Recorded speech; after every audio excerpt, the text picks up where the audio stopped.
Almost 57 years ago, my father, Reverend Dr. Martin Luther King Jr., reminded America of the fierce urgency of now. That now is not the time to engage in the luxury of cooling off, nor take the tranquilizing drug of gradualism. But now is the time to make real the promises of this democracy. He was working with poor people of every race from every corner of this nation to build a poor people's campaign when he was assassinated in Memphis, Tennessee, 5 years later.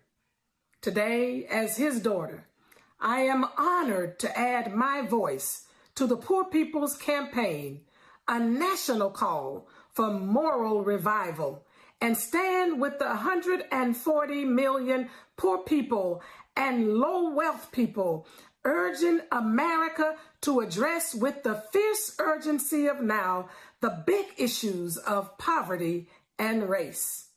Please join us in this movement. There is a coming together of people all across this nation, a fusion movement, shaping the narrative that lifts up the 140 million poor people living in poverty in America. Welcome, America, to this coming together.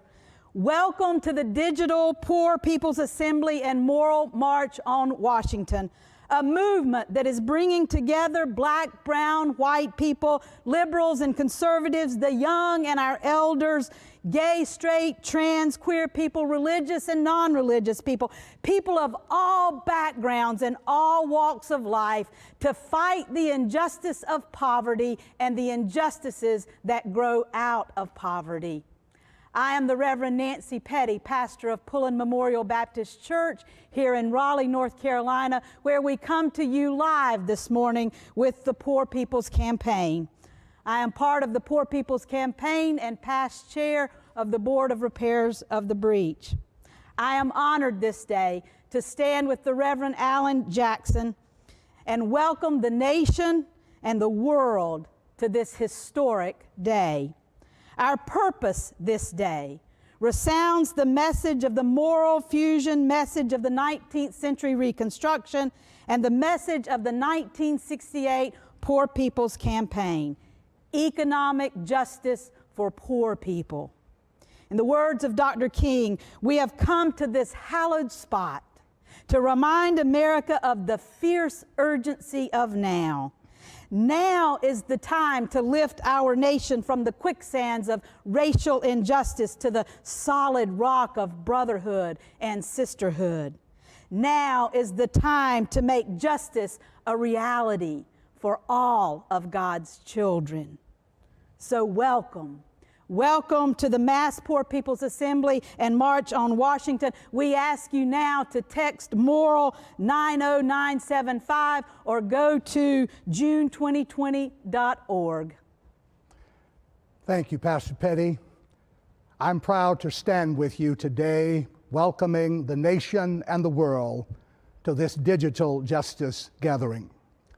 I'm Alvin O'Neill Jackson, Executive Director of the Mass Poor People's Assembly and Moral March on Washington. Today, we will hear from the prophets of our time, not just those who stand in churches, inside the walls of churches and mosques and synagogues and temples and upon high elevated podiums, but prophets who struggle to survive in food deserts, and who scream and shout and march and protest on city streets. Prophets among the 140 million poor and low-wealth people in this country. Rabbi Abraham Joshua Heschel said, prophets are human, but they sound an octave a bit too high for our ears. They have experiences that defy our understanding. They are neither moralizing poets nor singing saints, but assaulters of the mind. Their words often begin, where our conscience ends. Today, we will hear from the prophets of our time. Hear them. Listen. Listen.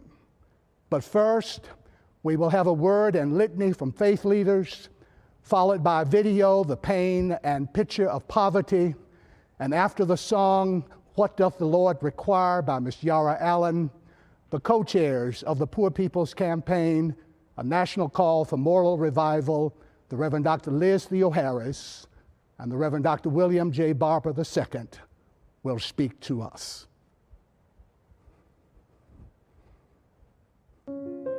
We come with many names for the holy. God, Allah, Great Spirit, Brahman, and those too sacred to voice. Though we come called by different teachers, Jesus, Muhammad, Buddha, Moses, Guru Nanak, and others. We declare in the face of systemic racism, silence is betrayal. We affirm the voice of each human. that within each person is endowed these rights and recognitions. racism is the virus that tears at our humanity, Infects our systems. and festers within the great democratic experiment that is America. somebody's hurting our people. And it's gone on far too long. and we won't be silenced anymore. a pandemic magnifies the fissures. Created by racist capitalism. Where essential workers are really sacrificial. And not given the essentials they need. For the nearly 700 people who died every day From poverty in this country Before the virus. We pray that we would not be comforted by The false worship of broken systems. But instead, we would find a new way. Create among us an economy of interdependence. Somebody's hurting our people. and it's gone on far too long. And We Won't Be Silent anymore. As we cut at earth, we hurt the spirit of river, soil, mountain, and tree. There is enough for everyone to live free. But there is not enough for corporate greed. We pray with our policy demands, with solidarity strikes, with movements for farmers and growers, for public health workers, For indigenous struggle for sacred land, for mothers fighting for water. Somebody's hurting our people. and it's gone on far too long. and we won't be silent. anymore. We lament a nation addicted to war, economically dependent on violence, foreign and domestic.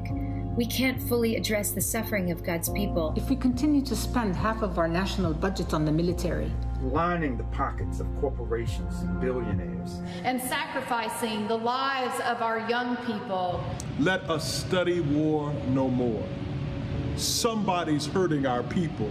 And it's gone on far too long. we won't be silent anymore.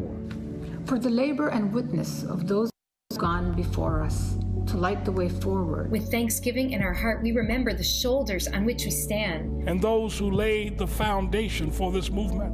For those who dreamed us to this moment. And this movement, For Sojourner Truth. Frederick Douglass. John Brown. Harriet Tubman. Lucretia Mott. Sitting Bull. For A. Philip Randolph, Fannie Lou Hamer. Malcolm X, Martin Luther King. Ella Baker. Dorothy Day. Abraham Heschel.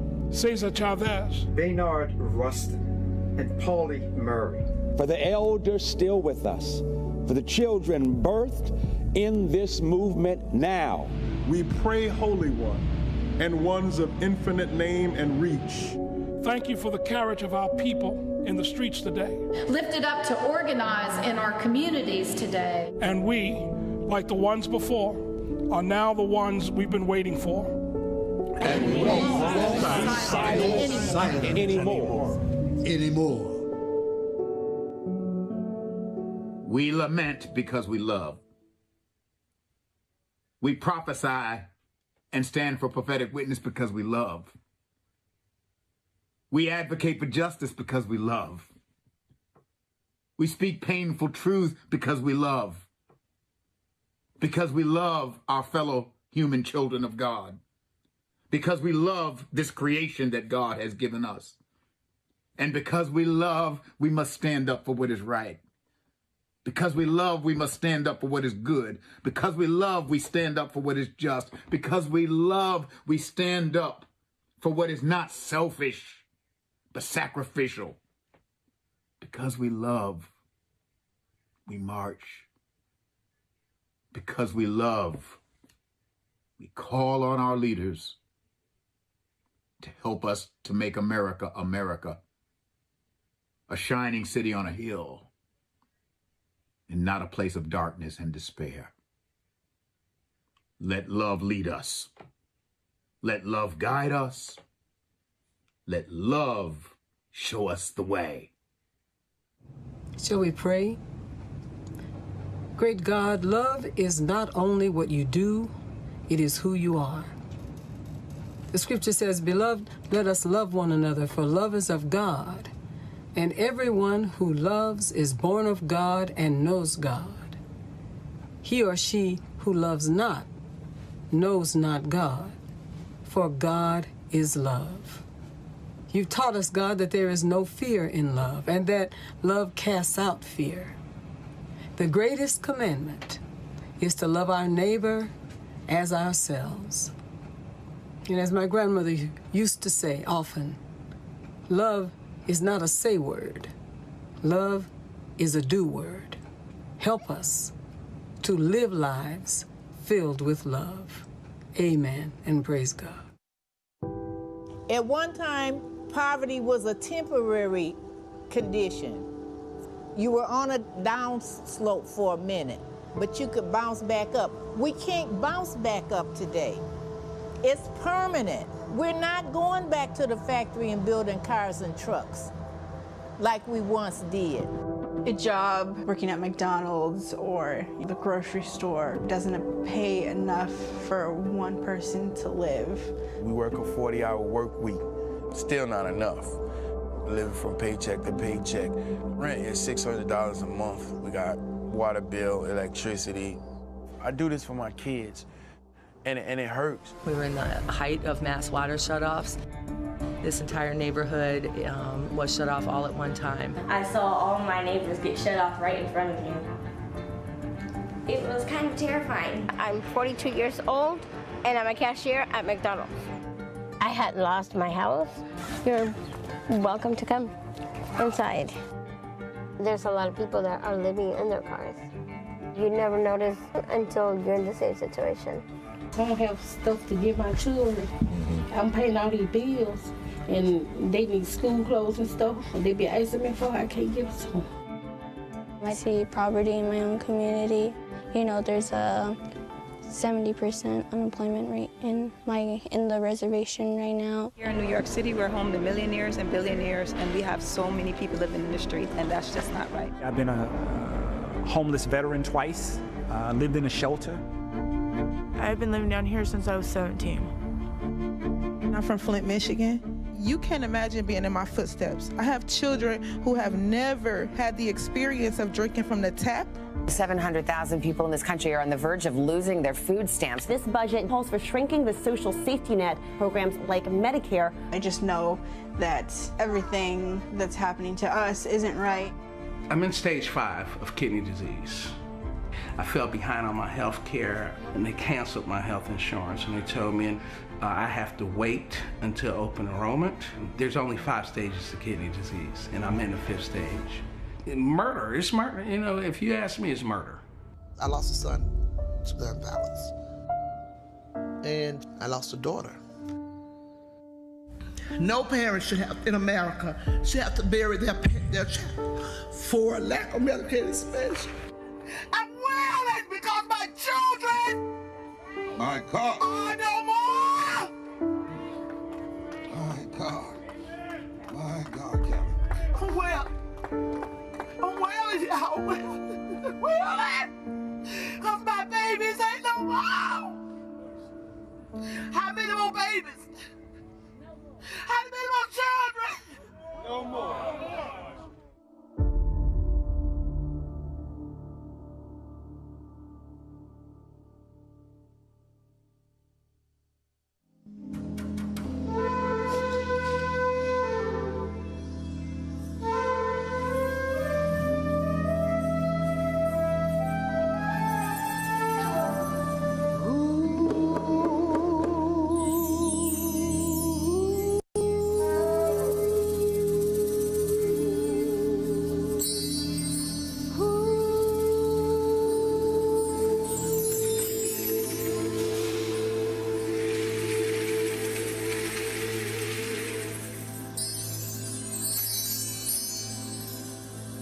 What does the Lord require of thee?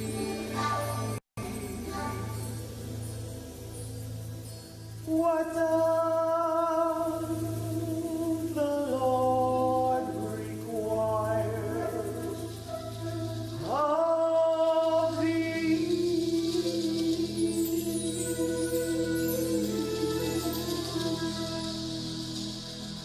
But to do justly, love, mercy, walk humbly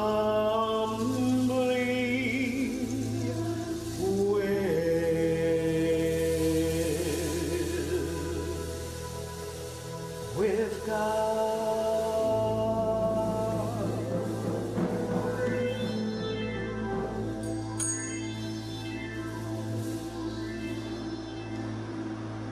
Woe unto thee, who issue oppressive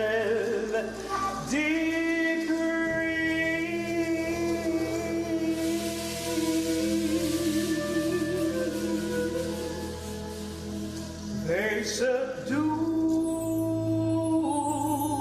justly. Love,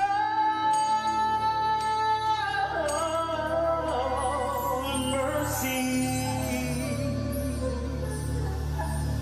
walk humbly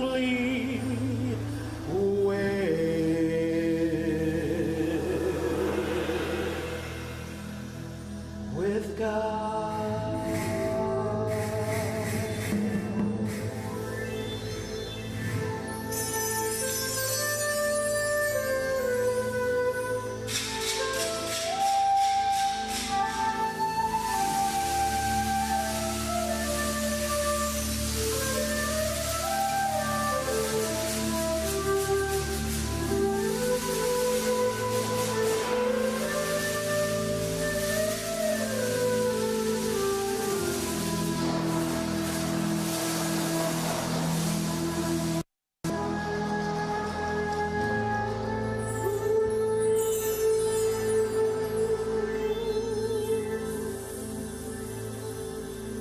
What does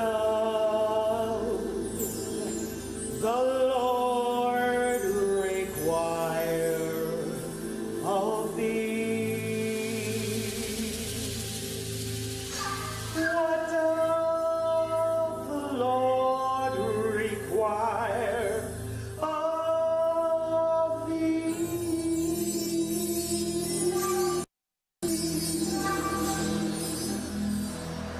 But to do justly, love, mercy, walk humbly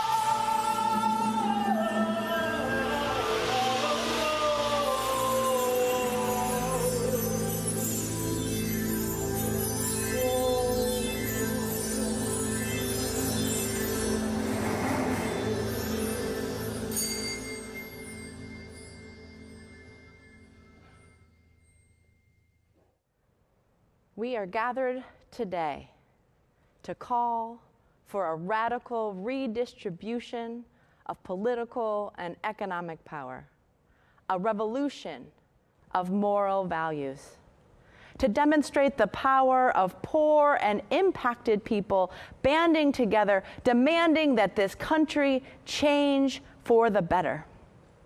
We are rising together in this digital mass Poor People's Assembly and Moral March on Washington. And we thank you for gathering with us. My name is the Reverend Dr. Liz Theoharis, co-chair of the Poor People's Campaign, a national call for moral revival. We are a moral fusion movement of the poor and activists and all of those who will not stand by as 700 people die every day from poverty and inequality in this, the richest country in the world, who must come together, organize together, demand justice together in the face of systemic racism and police violence, the climate crisis, and the militarization of our communities, who believe to the very depths of our being that we can save the planet, demilitarize our world, and actually abolish systemic racism and systemic poverty for all. We're here because people are being abandoned in the midst of abundance. People are being murdered by the police. People are being denied health care while the wealthy profit off of a pandemic. And many of the richest corporations in the world are paying essential workers expendable wages. We are here because there is a war on the poor at home and abroad, because people are being forced to choose between rent and medicine and food. We're here because we have to be. Somebody's been hurting our people. It's gone on far too long. And we can't, we won't be silent anymore.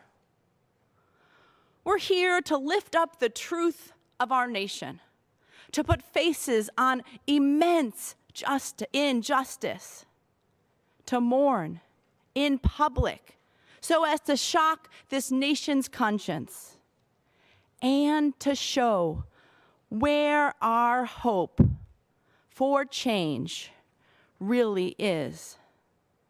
Hope, you see, comes from the bottom, from those most directly impacted by profound evils in America today, coming together and building power. We know that bold, revolutionary, systemic change is only possible when we have a powerful movement to right these wrongs. And these kinds of movements don't just happen. We are called to be. We are called to build them. Those in power today want nothing more than to stop this kind of movement.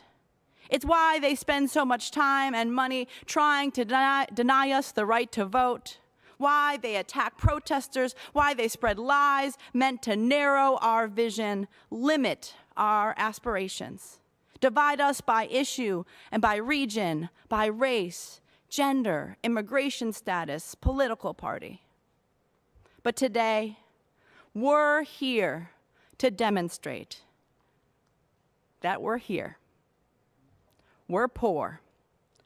We're not going anywhere. We have come together. We will stay together. We will transform this nation from the bottom up. To join the Poor People's Campaign, a national call for moral revival, please text the word moral to 90975. A movement is rising up. Forward together, not one step back.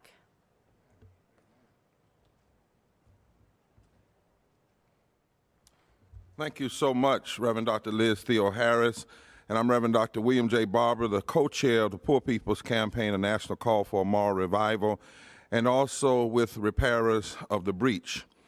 Today, we are gathering, and my primary words are going to come at the end when I try to sound a call to action after you have heard the voices of what Dr. Jackson called the prophets. Now, this rally, this digital rally, this mass Poor People's Assembly and Moral March on Washington, the stage is being given to people who are impacted, people who are poor and low wealth, who are impacted by systemic racism, systemic poverty, ecological devastation, denial of health care, the war economy, and the false moral narrative of religious nationalism. They will give their stories because we're going to put a face on this reality of poverty, a face you might not normally think of, a counterintuitive face. So you'll hear from a coal miner from Kentucky, but you'll also hear from somebody from the Delta of Mississippi and somebody from up north in Maine and over to California and Arizona. We're putting a face and a voice on the 140 million poor and low wealth people. That is important, not just to have people pontificate on behalf of the poor, but to allow the people who are impacted to speak to this nation, because you change the narrative by changing the narrators and by putting a face on it so it's not just numbers. And when we talk about 700 people dying a day, you can see a face. And so today is really about the people, those prophets Dr. Jackson talked about, hearing their voices. And we want you to go get somebody. Tell them to join in. Go to www.june2020.org. We have over 200 Facebook live streamings that are going on right now, and over 100,000 people, plus 150,000 people who RSVP'd. Go get somebody else and join them, because we believe if you see these faces and hear these voices, you'll join this movement and you'll understand why America has to face this issue that's impacting 43% of the people in this country, 140 million people. There's a second reason, though, we're here today, because today, even as I'm speaking now, it's just gone live, and it will go to every congressperson, every senator, both presidential candidates, governors, and legislatures, the Poor People's Moral Justice Jubilee Policy Platform. Because we understand that a movement must not only have moral articulation, but you must have a moral agenda. We have put an agenda together. We have found the money. We've had people work with the best economists, the best sociologists, and impacted people, putting a budget together. And our platform is 5 principles: everybody in, nobody out. When you lift from the bottom, everybody rises. Prioritize the leadership of the poor, low income, and most impacted. Debts that cannot be paid must be relieved, and we need a moral revolution of values to repair the breach in our land. We have a comprehensive, and somebody asked us one time, they said, well, what 1 or 2 things do you want? And our response was, well, in the pandemic, the corporations got 2.5 to 3 trillion things. Don't limit poor people. Don't limit the low income. We want what is required. We want what is supposed to be. The Bible says in Isaiah 10, woe unto those who legislate evil and rob the poor of their rights and make women and children their prey. And then the third thing is we're building power. We're building power. I'll talk about some of this at the end, but you need to know that the number of poor and low wealth people in this country who have not voted because they don't hear poverty talked about on the political stages, and they don't hear it talked about in the debates. But the number of them that have not voted far outweigh the margins of any candidate's victory. Poor and low wealth people, as Dr. King told us in 1965 on the steps of the Alabama State House, hold the key to fully transforming the political calculus in this country. So we've come today that you might hear from the people. We've come today that we might present a platform, a real platform, that addresses how we address the issues of systemic racism, poverty, ecological devastation, denial of health care, the war economy, and the false moral narrative of religious nationalism. And we have come to say it's not only time to change the narrative, it's not only time to put a face on it, it's time to build power, among poor and low wealth people. And we won't be silent anymore. We want you now to hear, as people will introduce. The first up is Danny Glover, who will be introducing, and then others will come. I'll leave that to Reverend Petty and Reverend Jackson. But stay with us all, stay with us, and hear these voices. I declare your mind will be changed, your heart will be touched, and you'll be a part, you'll want to join in and transform this nation. God bless you.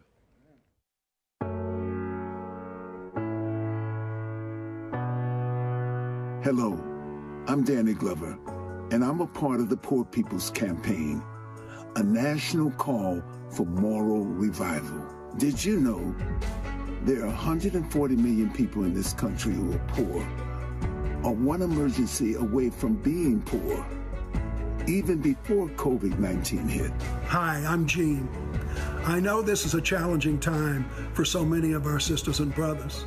Millions have lost their jobs, have lost their health care. Meanwhile, just 3 billionaires have the same wealth as half the country. So we can't be silent anymore about poverty. That's why I'm part of the Poor People's Campaign, this national call for moral revival. It's time to hear from these 140 million people and see the faces behind the numbers. My name is Christine Riccio. I lived here in South Carolina since 1997. Poverty and homelessness have been a part of my life story since I was 10 years old. We were short $160 for the rent one month. We asked the landlord for extension for 3 days, and the next thing we know, we got eviction notice. So we moved downtown Charleston to Meeting on Lee Street, where we bought another tent to live in, and prayed that the walls wouldn't shake too bad when the wind blew. We had to beg businesses to use their bathroom. When you never had to be hungry, the people in Washington are sending war machines to other countries to build war against others instead of homes for people here, or medical for people here, or food for people here, for children that are sleeping in their cars, that don't have, that go to bed hungry at night. Hi, my name is Pamela Roach. I'm from Lowndes County, Alabama, and I live in a mobile home with my 2 kids. Sorry. They charged me over $114,000 on a mobile home. They're falling apart, and then all animals coming in my house. Possum, I trap 4 possum in my house, cats and stuff. And I got raw sewage. I don't have no money on power. And I have to travel back and forth to Birmingham to take my daughter with the CPAP machine. Don't have a car and don't have no way to take her. And then we have a high utility bill, and I was paying like $370 a month on the trailer. My name is Mary Jane Shanklin, RN, and I'm a proud Kansas farmer's wife. My husband, Mark, is a 4th-generation dryland farmer. We live in a 129-year-old farmhouse with barely adequate electricity and barely adequate plumbing. We live in a food desert. There is only one grocery store in our county. We live in a news desert. We have no hospital in our county. And the nearest one is 30 minutes away at 70 miles an hour. And Kansas farmers are at a breaking point because economic stress and polluted groundwater are killing them. Cancer is the 2nd leading cause of death in Kansas. A lot of it is due to the fertilizer and pesticide runoff in the water. We didn't get city water until 1984 on the farm. Before that, it was pond and stream water treated with chlorine. Almost everyone we know has a cancer story. And Kansas farmers' suicide rate is 85 deaths per 100,000, which is higher than our veterans' suicide rate. And it has shot up since 2017, when world grain markets were destabilized by tariffs. Farmers live in an invisible poverty and a silent desperation as foreclosures loom, and the blame for being the one who lost the family farm hangs over them every single day. Pacoima is really important to all of us. Many of us who are here come from this community, including myself. And so it's important when we hear things like 1 out of every 4 students in Telfair is homeless. That means something. It's more than a number. That means that there's children and families who are going without, and that's not right. The homelessness that you're seeing in the streets of LA, in our community, you can see it in Fresno. You can see it in Sacramento. You can see it in Salinas. You can see it in Chico. You can see it all up and down the state. People encamped in the streets, living in their cars, in RVs, in garages. It's a growing phenomenon. And one thing that's important for me to point out, I don't think this is because people just don't know how to manage their finances. This is an economic devastation based on a systemic root. We're all tied to that root. My name is Olivia Williams. I work at Starbucks in the Orlando International Airport. My coworkers and I began organizing a union because we were frustrated about the disrespect from the host management. I'm 24 years old and I was hospitalized twice in 2 years from workplace incidents. The pandemic made things worse. We had no training on how to protect ourselves or the public. I speak up and I told them that management only started paying attention to us when we started fighting for the union. I'm not afraid to fight. I've been fighting all my life. I was born with cerebral palsy, and my parents were told I would never walk or talk. Instead, I graduated high school at the top of my class. HMS Host underestimates me and my coworkers. But working people like us are strong and powerful when we come together. This is why we demand an historical investment in resources to end the pandemic of poverty in the midst of plenty. Repeal of the 2017 tax breaks for the wealthy, relief from poverty and wealth inequality. I'm tired of watching my friends die in the streets. Everyone has the right to affordable housing and living wages, and that's why I work with the Poor People's Campaign, a national call for moral revival. Hi, I'm Wanda. Did you know that women and children are on the front lines of poverty? That's why I'm part of the Poor People's Campaign. I'm not poor, but I'm a woman, and I have children, and I care. Did you know that women make up 2/3 of the workforce consistently in the lowest paying jobs? 3/4 of the people in the United States of America who are poor are women and children. Most of women's care work goes unpaid. It's time to hear from them. My name is Amy Jo Hutchison, and I come from West Virginia. I think as I look back on my life, I'm 46 years old, and I've never spent a day in my life without poverty on some level. I had Medicaid, and so without any notice, DHHR sent me a letter. They told me I sent a form in February, so this is April when I get the letter, and by the time I received the letter, I had just a couple of days' notice that I no longer have health insurance. So please tell me, as a poor person, what I'm supposed to do. I have a bachelor's degree. I'm trying to heal a medical condition now with essential oils and prayers. While I work full-time, I take my kids to the softball games. I'm doing everything that I can. I'm organizing around other poor people, predominantly low-income moms. And so I just don't think that we should have to give this much of ourselves in order to have a good quality of life in America, the richest country in the world. My name is Nicole Hill, and I just want to tell a little bit about my story about being a poor person in the city of Detroit. You are constantly raped by corporate greed. I lived without my water, with it being cut off the first time in May of 2014. It was off for 2 months. No matter how poor they are, they're always helping somebody else. And that's why, despite what's going on with Donald Trump, what's going on in this country, we are going to win. You know, I'm confident in that. I believe in that. I believe in that. I really do.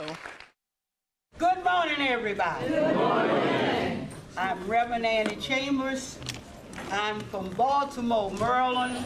I'm a welfare rights, one of the women that helped started welfare rights many years ago. And we're still around and we're still fighting. Dr. King came to welfare rights and asked us to help help the Poor People's Campaign so that we can get started. And we agreed. But we said to Dr. King before then now, Dr. K, where was you when they locked us up? And we was out there fighting for food stamps. You know, we sent you a letter, but you didn't respond. And he didn't. He said, yeah, but I'm here now. And I heard about y'all ladies, and I want to be with y'all. So we went back. And that's when food stamps came about. This is why we demand living wages, a care income, a guaranteed income, with equal pay for equal work. You know, honestly, in this moment, I'm just grieving. I'm just grieving and mourning and wailing. And it's for these reasons and more that I'm a part of the Poor People's Campaign, a national call for moral revival.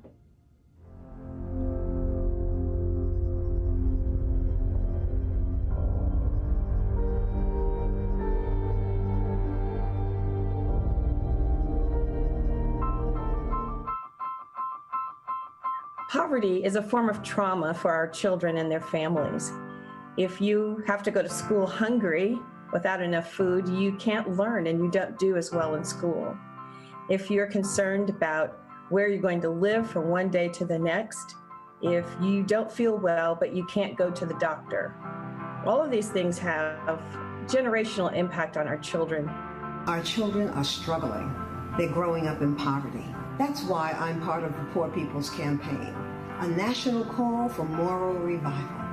Did you know that nearly 39 million children in this nation are poor or living in low-income families? Did you know that 1.5 million children in the public school system are homeless? And 1 in 5 children are hungry. It's time to hear from these young people. I'm a first-generation student, a food service worker, and a queer person born and raised in Knox County, Kentucky. I could tell you about collecting firewood when we didn't have electric, or collecting rainwater in buckets when we couldn't get water, or how scared my mom was using SNAP in public because of the way people talked about it, like us being hungry was shameful, even though she was working overtime every week. I used a gym membership to shower regularly and spent 7 a.m. to 4 p.m. and then 5 p.m. to midnight shifts over the summers to save for an apartment and bills at gas stations and sports bars, just anywhere that would give me hours, really, and would sit in McDonald's parking lots for Wi-Fi just so I could finish homework. My name is Jada Rackard. I'm from Boston, Mass, and I'm 10 years old and I'm going into the 6th grade. We are a mile away from not 1, not 2, but 3 methadone clinics. Some of us see people walking up and down the street. I see people walking like zombies, like from a movie, and almost falling down, and it scares me. So if you ask me what I'm fighting for my life and my community. How are you fighting for us? Thank you. Our 3rd child was born 7 weeks early. The only thing my family knew was a beautiful addition to our family. Adriel is deaf-blind and developmentally disabled. As he begun to have medical hurdles to overcome, we flew into action. My husband and I are dedicated parents. We would provide and support our children so they could thrive. Adriel would be no different. And on that day, we were firmly launched into the shadows. In the shadows are hundreds and thousands of marginalized people and families. In 2016, it was reported the unemployment rate for those who experience a disability is 64.1% in this country. As a young person living in Harlan County, I think a lot of times our voices are put down. A lot of people around here don't really realize the issues that are going on. And I think that it's time that we, as a people, educate the people that don't know what's going on in their communities. It's time that we show our elected officials, our state legislators, what's going on, and that us young people know what they're doing, that us young people and us as the people are going to rise above, and that we will not lay silent no more. Hi, my name is Sophia Caruso, and I am a student in the New York City Public Schools. This is why we demand free, quality public education, housing for all, food and water for all. No more war. We demand health care. Hi, it's Deborah Messing. Our LGBTQ communities face high risks of poverty and violence. That's why I'm here today as part of the Poor People's Campaign, a national call for moral revival. Did you know that LGBTQ plus youth represent 20 to 40% of the homeless youth population? That transgender individuals and communities experience shocking amounts of violence and discrimination. Did you know that LGBTQ immigrants are 15 times more likely to experience sexual assault in confinement? This violence against LGBTQ communities must end. Well, family, it's time now that we hear from them. My name is Sophia Helena Maestetry, and I served for 10 years in the U.S. Navy and then the U.S. Coast Guard. When I was discharged from the Coast Guard for being transgender, I was put out into the world with no training, no preparation, and there was no consideration what can happen to a transgender woman with no job and no skills.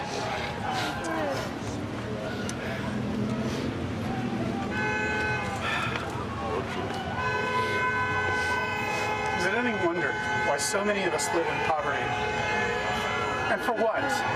So an aerospace company can continue to raise their valuation by 0.1% while their aircraft fall out of the air or just flat out refuse to fly, and their missiles destroy the lives of innocent people who were unfortunate enough to stand next to somebody we considered an enemy. Yes, sir. My name is Curtis, and I am a poor, white, gay Christian from the Tenderloin. I actually live in a single room occupancy room, that's SRO. I was sick and homeless, alone, and I was an addict. Now, I wasn't homeless because I was an addict. I was an addict because I was homeless and alone. I had been denied my Social Security despite being hospitalized, get this, 12 times in 2 years, and I was way too sick to work. I was here in San Francisco because I had fled the homophobia and the hate that I encountered elsewhere and the stigma of AIDS that had made me an outcast. I had to win a city lottery to get housing. At age 55, I finally have health insurance for the very first time in my entire life. Can you imagine? First time. I've watched the police come by and take all of the people's belongings and force them to move on even though they got nowhere else to go. And when I was homeless, I experienced that firsthand. See, the war on the poor in this country, it seeks to blame the poor people for their circumstances. It wanted me to believe that I was the problem, that my illness was my fault, a moral failing on my part, that if I was a better person, I wouldn't be in these circumstances. And the sad part is, they almost had me believe in that. I was almost ready to give up, but I'm lucky. I'm still here despite the odds, and I no longer buy into that narrative that poverty is my fault. This is why we demand equity and safety for all persons, regardless of gender identity or sexual orientation. We demand housing for all, a just immigration system, an end to incarceration, deportation, and detention. This is why I'm in the Poor People's Campaign, and we won't be silent anymore. My name is Laurel Ashton, and I'm the organizing director with Repairs of the Breach and the Poor People's Campaign, a national call for moral revival. And my name is Reverend Erica Williams, and I am co-director of the Moral Fusion Student Organizing Fellowship Program. As y'all have already seen, we are in a moral crisis, a crisis that began before this pandemic. But thankfully, people around this country are organizing. Speakers that you have heard are organizing in their communities, and right now, there are tens of thousands of you tuning in from around the world. And we need you. We need you to help build the Poor People's Campaign, a national call for a moral revival. We're bringing people together from all across this world, from different races, genders, sexualities, to build this powerful movement. And we need you to take the next step.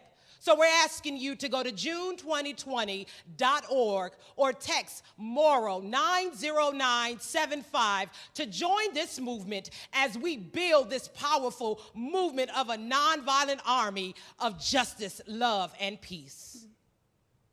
Coming up, you're going to hear from people impacted by poverty wages, from Kentucky to Missouri to DC. You're going to hear from essential workers who are leaders in their local unions. Now we'll hear an interview on the cost of inequality.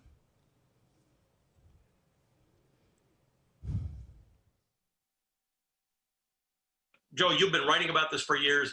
The folks doing today's event have been talking about it for years and working at it for years, but we are in a moment now between the coronavirus pandemic and the great social upheaval that we've got, where it seems that the awareness of many Americans has been heightened, and they are understanding how inequality manifests in the lives of poor people, disadvantaged people. Do you think that we are in a good moment to take this opportunity and affect meaningful change? Yes, I do. You know, we are a rich country with poor people, and it makes absolutely no sense. And the pandemic has brought this out so clearly. It's not an equal opportunity virus. And we've made this odd decision. The things that we care about a lot, our children, our elderly, our sick, we say, we don't want to spend any money on them.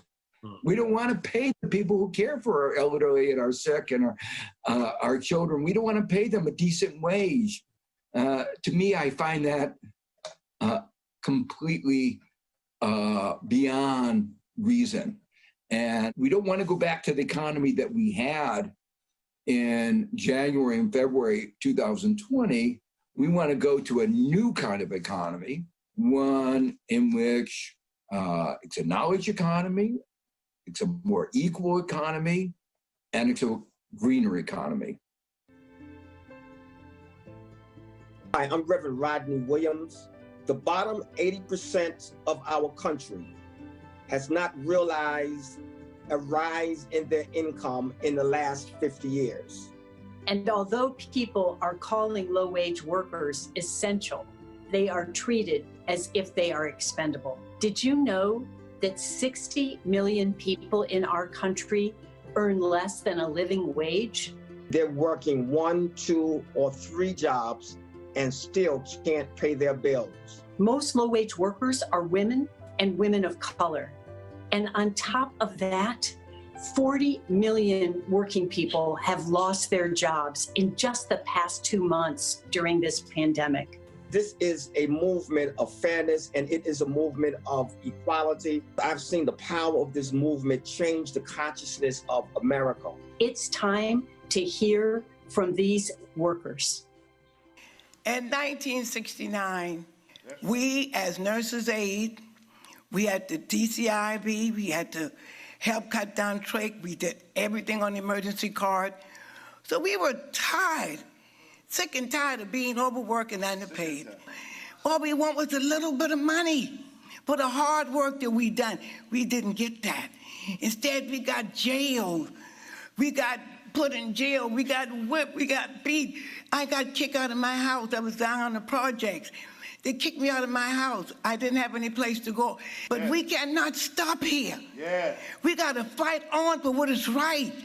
We're working for underwages back in '69. You're doing the same thing in 2019.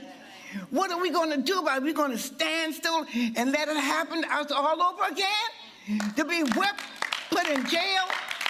For what? Because we feel like we deserve more money for the hard work we have done. Let's pass the torch. Yeah. Let's don't leave it where it's at. We started in '69, we can finish in 2019. I'm with y'all all the way. Let's fight for justice. My name is Terrence Wise, and I'm a 37-year-old second-generation fast food worker. I'm a leader in the Fight for 15 movement here in Kansas City, and I'm also a father of 3 girls. I currently work at McDonald's, and despite my many years of experience, I only make $9 an hour. But my fiance Mo is a home health care worker and a Walmart worker. She works doubly hard. And despite her 13 years as a home health care worker, she only makes $10 an hour, taking care of some of the most vulnerable citizens in this nation. Neither Mo nor I, neither one of us have benefits, a pension, paid time off, no voice on the job whatsoever. It means that I haven't been to see a doctor or a dentist in 18 years. 18 years. It means that my daughters, my 3 little girls, have memories of getting ready for school in the back of our purple minivan in sub-freezing temperatures right here in Kansas City, while me and Mo get ready for work in the front seat because we are homeless. Y'all, when Mo got sick earlier this year, just this year, and she was in and out of the hospital, our employers didn't care if we became homeless again. They didn't care because we don't have paid time off, sick pay, insurance. They didn't care if Mo lived or died, and that's the truth. And that's what poverty wages and no unions look like in the world's richest nation. I've been a union member since 1968. I have black lung. I worked 41 years in the coal mines. We got an old saying in the coal mines, it's rough at the face. Well, where I live in southeastern Kentucky, it's rough at the face. In that area, hasn't gotten better. It's worse today than it's ever been. So it took me 7 years going to see doctor after doctor after doctor to get a settlement on my black lung. My name is Jamila Allen. I live in Durham, and I work at Freddy's, where I serve customers and train other employees. Freddy's is a multi-million-dollar company, and I earn $8 an hour, and that's a poverty wage. The largest employers in the U.S., like McDonald's and Walmart, are paying $7.25 an hour. $7.25 an hour to millions of workers, while our labor is a thing that creates billions of dollars in profit. North Carolina has the lowest rates of union membership in the country. We learned that union rates are actually tied to the legacy of slavery. Racism is used as a tool to divide workers and pass anti-union laws that are still in place today. And these policies have a real impact on our lives. So why am I so focused on unions here in the South? Because poverty and racism are systemic problems that need systemic solutions. We are that solution. My name is Saru Jayaraman. I've been fighting to raise wages and working conditions in the restaurant and service sector for the last 20 years. These are the poorest workers in America suffering with a sub-minimum wage of $2.13 an hour. And that is why I am joining with the Poor People's Campaign National Call for Moral Revival. Today, 70% of tipped workers are women, disproportionately women of color, and single moms struggling to survive on $2 and $3 wages in 43 states with the highest levels of economic insecurity and sexual harassment of any industry. That was prior to the pandemic. With the pandemic, 10 million of these workers have lost their jobs, and 60% are reporting that they cannot access unemployment insurance because that sub-minimum wage plus tips is too low to meet minimum state thresholds to qualify for benefits. They are being penalized for being too poor. My name is Tripti Patel, and I'm a bartender in downtown DC. In Washington, DC, the sub-minimum wage is $4.45 an hour. I have to rely on tips to make up the base minimum wage in the District of Columbia, which is $14 an hour. No one should have to live tip to mouth. We could end this type of injustice if we had something called one fair wage. When you have one fair wage, you allow the people to end economic anxiety. They don't have to live in economic roulette, and they have the ability to save and weather the storms that is the crisis of COVID-19. I invite all of you to fight for one fair wage. We demand a national living wage. We demand that everyone have a living wage, no matter the state where you live. Guarantee income, full employment, the right for workers to form union, and equal pay for equal work. And that is why I'm part of the Poor People's Campaign. That is why we are organizing to change the narrative, and we won't be silent anymore.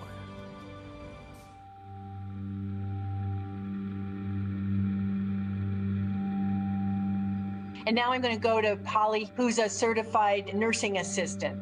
Thank you for this platform.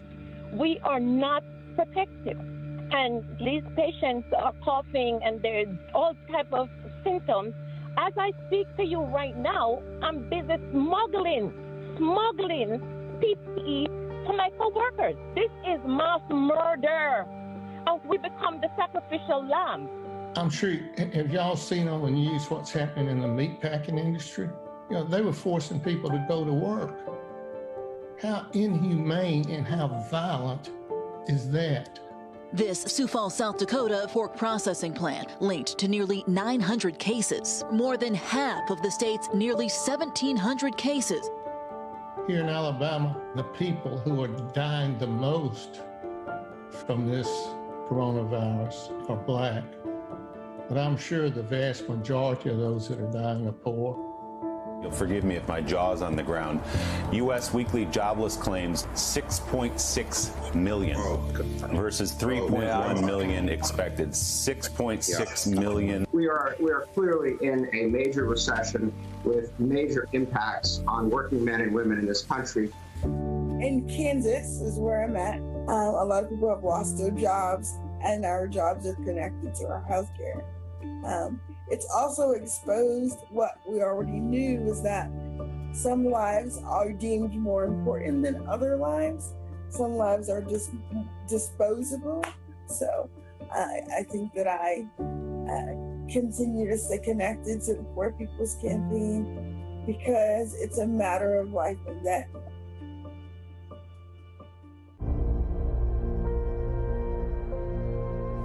Those who are rich and greedy don't want to talk about who's living in poverty, but that's because they don't want us to identify with each other. Thousands of flight attendants at regional airlines earn the equivalent of less than $15 an hour. We're aviation's first responders, but like so many essential workers, many flight attendants live at or below the poverty line. And we're not getting any pandemic pay either. We're working to keep essential travel moving, and the federal government has refused to issue guidelines for safety on planes as well, putting flight attendants and passengers alike in unnecessary danger. I'd like to introduce you to Keturah Johnson, one of our union members, who will offer her firsthand experience. My name is Keturah Johnson, and I am a regional flight attendant. Many people don't know that regional flight attendants are paid 45% less than major mainline flight attendants who do the same job. Although we are aviators' first responders and one job should be enough, we are frequently forced to find additional jobs to pay our bills and make ends meet. That's why we are joining the Poor People's Campaign, a national call for moral revival to demand fair treatment for all workers. Did you know that 98% of hospitality workers have been laid off because of COVID-19? My name is Nia Winston, and I'm the General Vice President of the union Unite Here, which represents workers in hospitality and service industry where nearly a quarter of Black Americans work. Right now, the unemployment rate for Black people in the U.S. is almost twice as high as for white people. Less than 50% of Black adults now have a job. Black workers need a union because otherwise we're the last to be hired, but the first to be fired. I believe that building my union is a racial justice project. All Black people, all working people do better when we are in unions. There's a system of interlocking injustices of economic inequalities, of racism that runs so deep in America. COVID-19 has deepened these injustices, but it also heightens the world awareness now more than ever. Just being aware, it is not enough. Just saying you want to do something is simply not enough. It requires a collective effort to actually create a change. Now I'd like to introduce a Unite Here member, Dwayne Thwaites, who works in concessions at Marlins Ballpark in Miami, to tell us his story of how Unite Here is fighting back in Florida. Dwayne? So here in Florida, there's been about 2.1 million people who've applied for unemployment, and currently less than 50% has received it. In part, this is unacceptable. It's not something that we as citizens should accept from our local government. We did 2 caravans and contested this, demanding that the governor do an executive order that requires the state to actually pay out the unemployment as fast as possible. It's over 8 weeks for some people. Some people it's close to the 10 and 11 weeks. I've had to wait over 8 weeks to receive an unemployment check and go almost 6 to 7 weeks before even getting a response from the unemployment office. They're not answering the phones. The lines is crowded. The system is crashing. It was bad. Something needed to be done. And the governor and the representatives from the state are just sitting there doing nothing while we, the people, are suffering. I'm George Gresham, president of 1199 SEIU, representing 450,000 healthcare workers. Did you know that 70% of the nursing homes fall below the recommended standard of care of 4 hours per resident per day? It's difficult to give the quality care that residents deserve at such low staffing levels. When COVID-19 hit and families were unable to visit their relatives, nursing home workers became the family for the residents. Here is Reba Mankeny, 1199, to tell her story. My name is Reba McKinney, and I'm a CNA at the Greenhouse Nursing Home in Baltimore, Maryland. I've seen a lot over the past 20 years, but COVID-19 presented long-term workers with challenges we were never prepared for. Too many long-term care workers were left unprotected when the federal government basically dropped the ball. We were left without proper PPE equipment or supplies. A lot of us brought our own masks and ponchos. This is not acceptable for people who are responsible for the care of our elderly and most vulnerable. If we had been given the same access to PPE as our sisters and brothers in the hospitals, I know that our nursing homes would not have been so badly affected. It is very stressful to take care of my patients and my own family. I was desperately afraid of bringing the virus home to them and did everything I could not to. But for many of our patients, nursing home workers are their families. We were literally some residents' only communication to the outside world. We cannot let this happen again. We must make sure all workers are protected. Our residents should never fear their own safety because our government is not protecting healthcare workers. It is wonderful to be called a hero, but it's more important to have what we need to care for ourselves and our patients. Did you know that Dr. King's last fight for racial and economic justice was arm in arm with AFSCME? In 1968, as he was planning the original Poor People's Campaign, he came to Memphis to express solidarity with AFSCME sanitation workers, 1,300 African-American men who had gone on strike to demand dignity and respect. Their slogan was proud, simple, and defiant. I am a man. To this day, and everything AFSCME members do to serve and strengthen our communities, especially amid this devastating pandemic, we are inspired by Dr. King's courage and sacrifice, and his commitment to eradicating poverty for people of all races. Now I want you to meet John Henry, one of AFSCME's everyday heroes, who works as a disease intervention specialist for the city of Columbus, Ohio. Thank you, President Saunders. In my role as a public health professional, every day I see huge disparities in access to quality health care. I see it in my regular job where I help high-risk populations access medicine that can prevent HIV infection. And I've seen it during the last few months of the coronavirus pandemic when I've been reassigned to work as a contact tracer. COVID-19 has presented health and financial challenges for families across the country.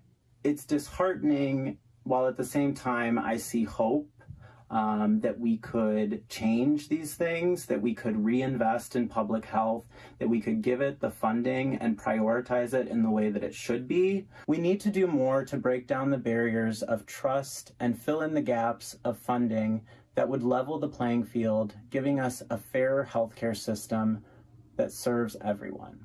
Oh, somebody's hurting my brother, and it's gone on far too long. Yes, it's gone on. I tell you, it's gone on. Oh, somebody's hurting my brother, and it's gone on. And we won't be silent anymore. Oh, somebody's detaining the children, and it's gone on. Yes, it's gone on. I tell you, it's gone on. Oh, somebody's detaining the children, and it's gone on. And we won't be silent anymore. Oh, somebody's hurting my brother, and it's gone on far too long. Yes, it's gone on far too long. I tell you, it's gone far too long. Somebody's hurting my brother, and it's gone. And we won't be silent anymore. We won't be silent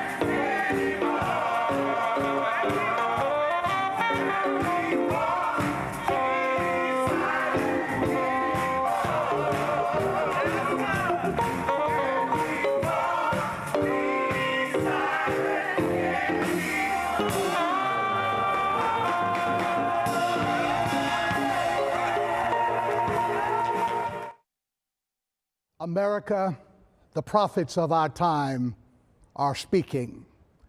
We need nothing short of a revolution of values, radical revolution of values, to change this nation, to address the interlocking evils and injustices of our time: systemic racism, systemic poverty, ecological devastation, the war-based economy, and the false moral narrative of religious nationalism.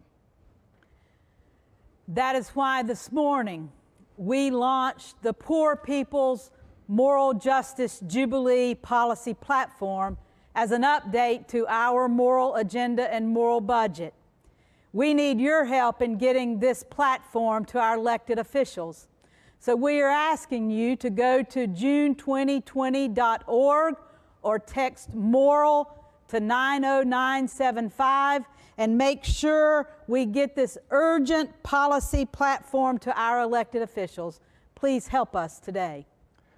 This is not a time to tinker around the edges with small reforms. We need bold demands and a complete restructuring of society to address these interlocking injustices.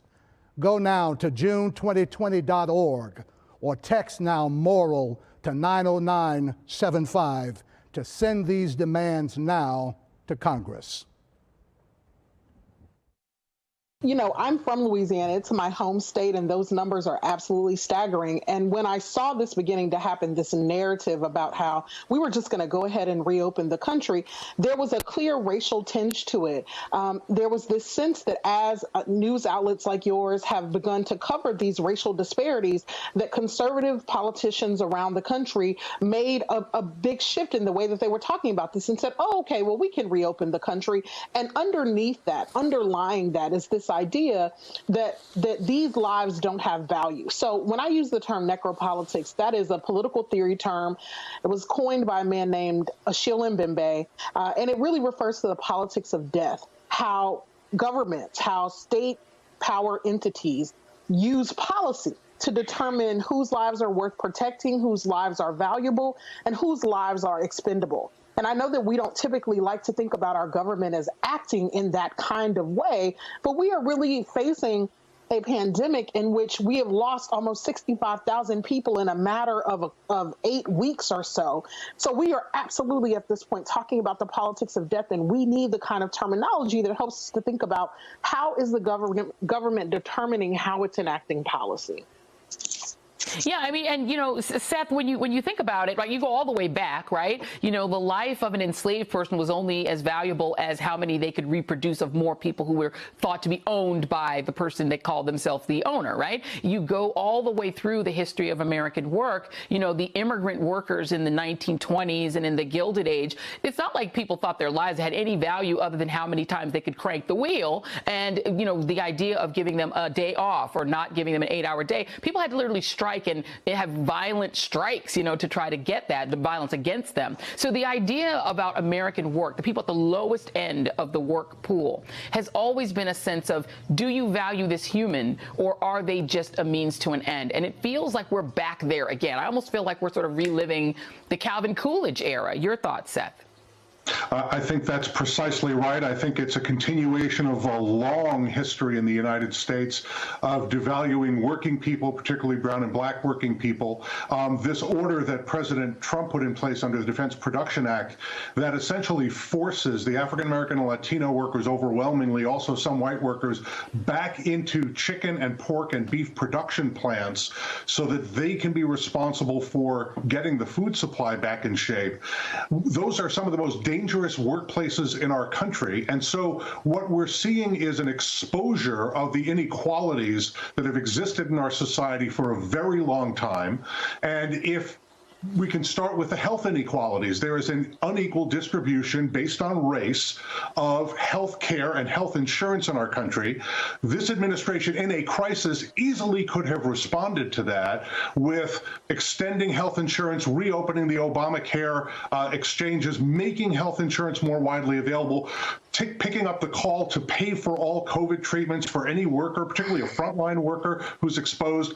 None of those things have been done. So you can't say that you care about workers if everything you do, every policy, taking OSHA off the beat, not giving PPE, not providing health insurance, results in those workers having a much increased likelihood of death.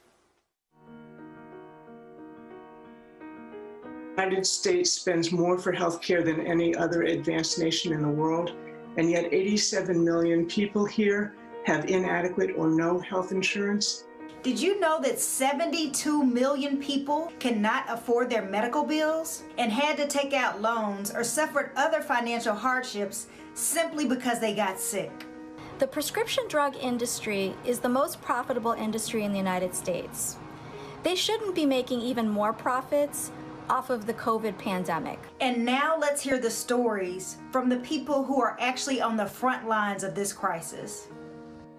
I'm Natalia Fajardo, and 4 weeks ago, I was okay.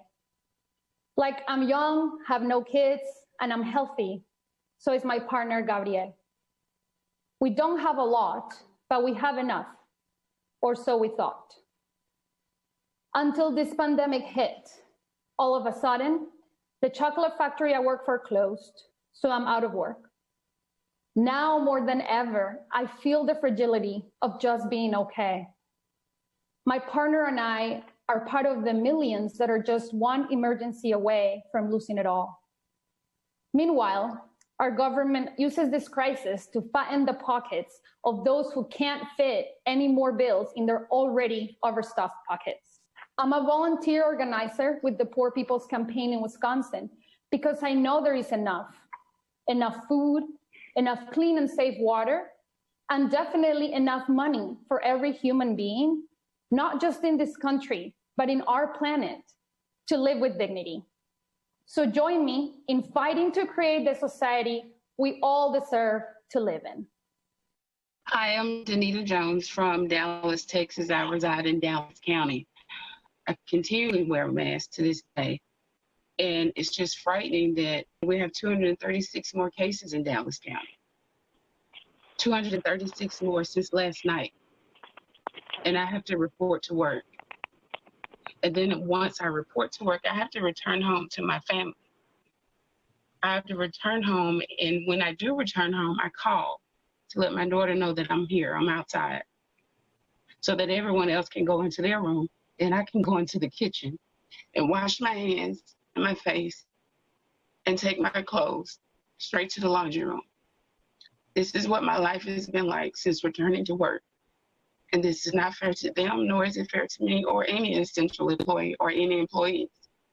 Mother's Day was this past weekend, and my daughter, in a loving letter to me, wrote, "I'm so afraid to leave for work, especially with what's going on. It breaks my heart because I don't know what's going to happen when you come back." Hi, my name is Nikita Wakes. I live in Flint, Michigan. I am age 44 with 2 children. My life before the COVID-19 has been very stressful. It has been over 6 years, and we are still fighting for clean water here in Flint, Michigan. The lead exposure impacted my family tremendously. I lost 2 sets of twins due to drinking the contaminated water, and my daughter also miscarried. Not only am I fighting for clean water, but I'm also fighting for my son's education. My son is struggling in school.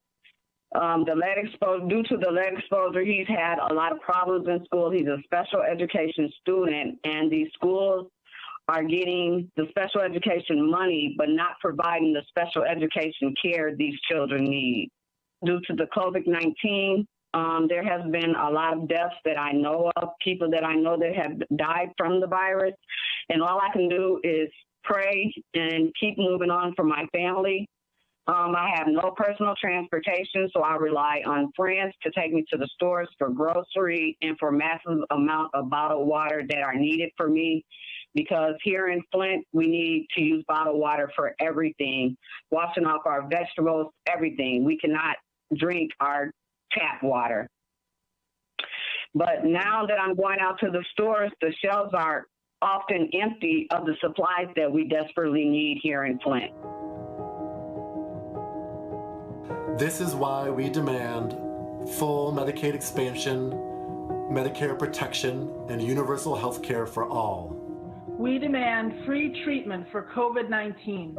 Throughout this pandemic, the healthcare industry is expected to make huge profits. That march for profit, that drive for profit, is not going to change unless we actually demand that change collectively and together, because we're all going to need this care. And I think that's the thing that unites us. It's been hurtful to know that when I go to the doctors and I'm not sure if I'm going to get the proper service, they do treat me different if they know that my insurance isn't as high quality as others. This is why we are organizing to change the narrative. We won't be silent anymore.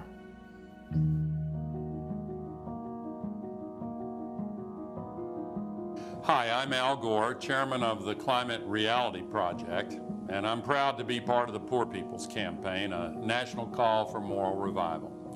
Because right now, this call for revival could not be more timely or more important. We are way overdue in America for a solid reckoning that brings everyone closer to understanding the intersection of the critical issues we're facing in our time. So I'm very proud to be working alongside Reverend William Barber II, Reverend Liz Theo-Harris, and the Poor People's Campaign, and alongside all those who are fighting to expose and address these evils and intolerable injustices. We already know that poverty and systemic racism are completely and tightly linked with the climate crisis. And the climate crisis is already causing massive human suffering around the world and in our country, and will cause even more impacts unless we act with urgency. When our planet heats up, it disproportionately affects the most vulnerable, and that's particularly true for low-income families, communities of color, the elderly, infants and children, also the mentally ill and the homeless and those with pre-existing conditions. The climate crisis, if it's not addressed, threatens to push another 100 million people worldwide into poverty by 2030. And that's on top of the present poverty crisis in this country, where today nearly 140 million Americans are poor or low income. These impacts have been brought into much clearer focus recently, as evidence shows that exposure to more air pollution significantly increases the infection rates and mortality rates from COVID-19. For these reasons and so many more, this moral call is so critical to raise national attention and focus it on those affected by ecological devastation, to lift up their voices, and to enable leaders from those communities to lead the way toward real solutions. At this critical moment in our country's history, we can and we must move forward together, and we're not moving one step back. Hi, I'm Jane Fonda. Climate crises cause massive human suffering. That's why I'm part of the Poor People's Campaign, a national call for moral revival. Did you know that 1/3 of the people in this country cannot afford water? The accidents and the toxins from the fossil fuel industry particularly harm communities of color. Investments in clean water and energy could create jobs and save trillions of dollars from ecological devastation. And really strengthen and protect the health of all the people. It's time to hear from the front line of this crisis. My name is Sarah Ann Young Bear Brown. My Meskwaki name is Tika Miki'a, which means woman standing on the edge of a river, the Fish Clan. Today, the Meskwaki people are the only remaining tribe living in Iowa State. This land is beautiful, and the land holds the spirits and memories of our peoples, our villages, ceremonies and prayers. Our people were caretakers and believed that this land would take care of us, and in our turn, we would take care of the land. With that thought, let's come together and help each other. My name is Olinka Green, and I'm here today to talk about environmental racism. I live in a place called Dallas, Texas. And in Dallas, Texas, we have 3 Superfund sites. A Superfund site means when an area has been declared by the United States government as toxic. We are being killed by air with the concrete batch plants. We are being killed by the water with a place called Lane Plating, where a company has been there for 90 years. And in the 90 years that they have been there, they have put cyanide, mercury, lead, hexavalent chromate, sulfur in our water and in our ground. Our children are dying. Our children are developing skin cancer. Our women are developing breast cancer. We are being attacked by the corporate Ku Klux Klan. White supremacy used to be in a sheet. Now it is wrapped up in a corporate business suit. My name is Nick Smith. I'm from southwestern Virginia in the coal fields of central Appalachia. I'm the son of a coal miner's daughter. So that's 2 generations of not having access to the good union jobs, I guess is the way to put it. And as the coal jobs have disappeared, nothing's really come in its place, and it's created chronic poverty. Poverty's a generational thing. You know, if you grow up poor, your upward mobility to become not poor is stunted. I grew up around mountaintop removal sites, natural gas, hydraulic fracturing. The water that ran into our house that we bathed in, we couldn't drink. We couldn't drink the water we bathed in. It seems like every year or so, a relative of mine is dying from cancer because of this ecological devastation, and I can't get off work to go to the funerals. If we want to get out of poverty, is either go into debt, go in the military, which many people are not fit to do. And when we try to fight, our abilities taken from us because of anti-union legislation such as right to work. I'm here because my papa, he was a union coal miner. He was there at the Pittston coal strike in 1989 when the company decided to cut the health care benefits for retired miners. Fighting these poverty issues, many of the poor people are divided by race. We're intentionally segregated even, and it hurts poor whites as well as poor black and brown folks. It's an across-the-board thing. As long as we're divided, they can conquer. Everybody is aware that that school where her grandchild is going to is being poisoned at rates 700 times, 400 to 700 times, what EPA has determined is a safe level of that poison that's being emitted throughout the parish. If they close that school in an emergency plan to protect the children, that school sits right smack dab in the middle of a black community, a 100%. Not only is that school being exposed at that egregious level, that entire community, one of which I live in, which my children were raised in. My wife and daughter in my immediate family are suffering right now. My youngest daughter has some horrible kind of disease we'd never heard of. The doctor said the chances of her getting that was 1 in 5 million. And there are 3 other young ladies in the same community with the same disease. This is why we demand 100% clean energy and a transition to a green economy, fully funded water and sanitation infrastructure, a ban on mining, drilling, and burning dirty energy. We demand the protection of native lands from polluting. We are coming together to change the narrative. Somebody's hurting our brothers and sisters, and we won't be silent anymore. My name is Reverend Mark Thompson. I'm going to spend just a few brief moments here with a renowned economist, since we're talking about poverty, with a renowned economist, Dr. Julianne Malveaux. Dr. Julianne Malveaux, welcome to you. And Dr. Barber has a couple of questions he wants me to ask you. Before COVID-19 hit, Donald Trump saying his economy was great economy. What's your analysis? What is it great? What's the state of the economy? Can it recover? Well, first of all, great for who? You know, you got these MAGA hats running around talking about make America great again. Well, who? The fact is that, and I've seen these media things talk about America in crisis. When? Black America has always been in crisis in connection to this pandemic.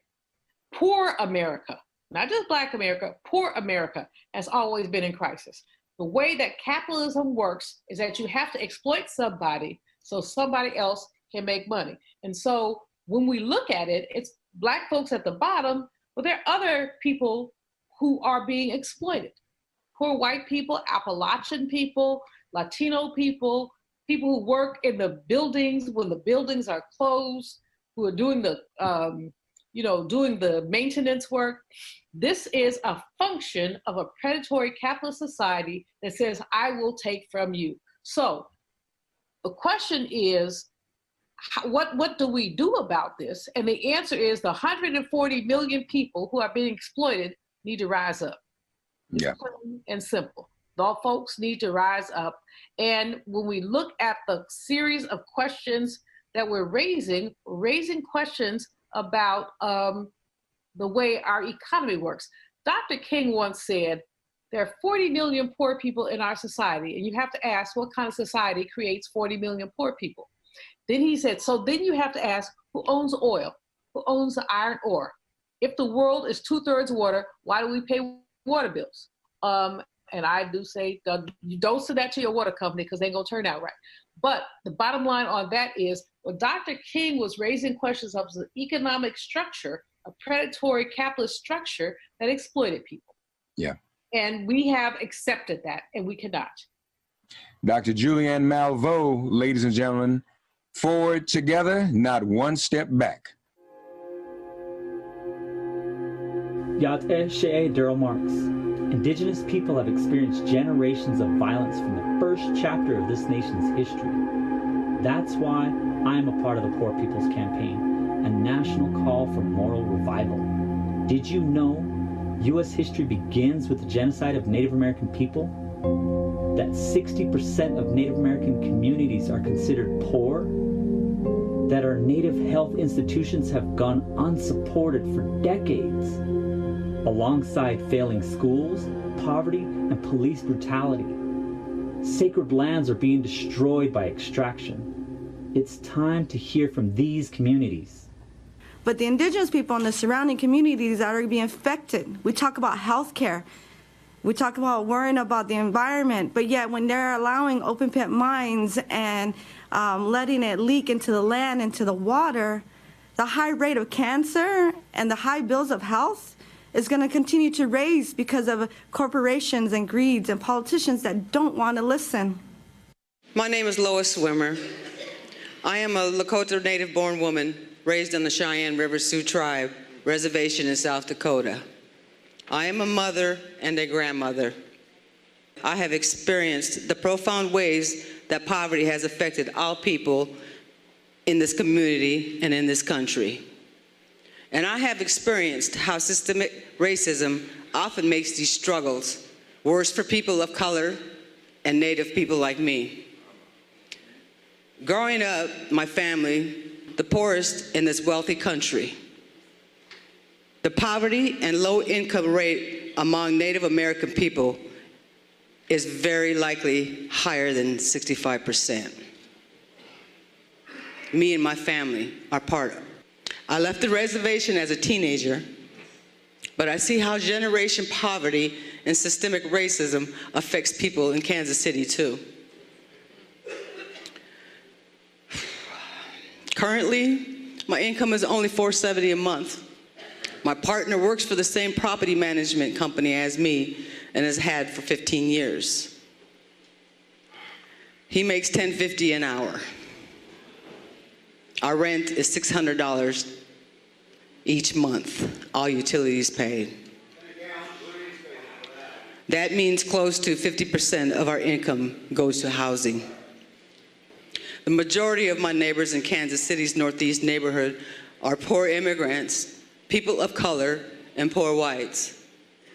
Almost 60% of us are tenants, and we struggle to pay our rent as it is. In many ways, the struggle of Native people is mirrored in the struggle of all oppressed people against the continuing injustices of inequality, systemic racism, and poverty. I am honored to be a part of the Poor People's Campaign. This country was birthed by the attempt of genocide against us, and it didn't work. And we are at a point in this country where this reckoning over the racist birth of this place must happen. Our fate and our destiny is intertwined with our Black relatives, our other people of color, our LGBTQIA2A+, people who are newly arrived to this country. Our future will be something we create together. We demand that our rights as Indigenous people be protected and respected, including our lands and resources, and the freedom to exercise our culture and religion. We demand sovereignty for all First Nation, constitutional guarantees, human rights, and treaty protections. The first chapter of this country must be told so that we can build a true foundation that will support us all. This is why we are changing the narrative. We won't be silent anymore. Did you know that there are 45 million immigrants in the United States? 11 million of them are undocumented. Did you know that undocumented immigrants pay more in taxes than the wealthiest 1%, but they are blocked from public services? Did you know that many immigrants are considered essential workers, but yet they're being harassed and separated from their families? It is time to hear from them. Their voices, their pain, their hopes. Ingresé a este país ilegalmente, poder darles un mejor futuro a mis hijos. Uno de ellos fue el no portar un documento para poder trabajar legalmente en este país. El segundo de ellos fue no poder tener derecho a la salud. Y el tercero fue la discriminación. Since the DREAM Act was not passed, temporary protective status, known as TPS, was rescinded. Ever since the president initiated the zero tolerance policy, in order to separate children from their parents at the border, life has continued to only become more difficult for immigrant families. Separation of families doesn't just occur at the border, it occurs here in our own state. Our immigrant families continue to bring us horrific cases of discrimination, racial profiling, and abuse by ICE, and being dehumanized. No somos delincuentes. We are not criminals. No somos animales, como nos dicen. We're not animals, as they are calling Somos us. personas que venimos a trabajar. We are human beings that come to work. Queremos salir adelante. We need to progress. Queremos estudiar. We need to study. Y queremos que nuestros hijos sean gente de provecho. And we want our kids to grow up in a society, in a good society. Todos somos seres humanos. We are all human beings. Y necesitamos derechos. And we need rights. Respeto. Respect. Y que nuestra dignidad no se nos quite. And that they should never take away our dignity.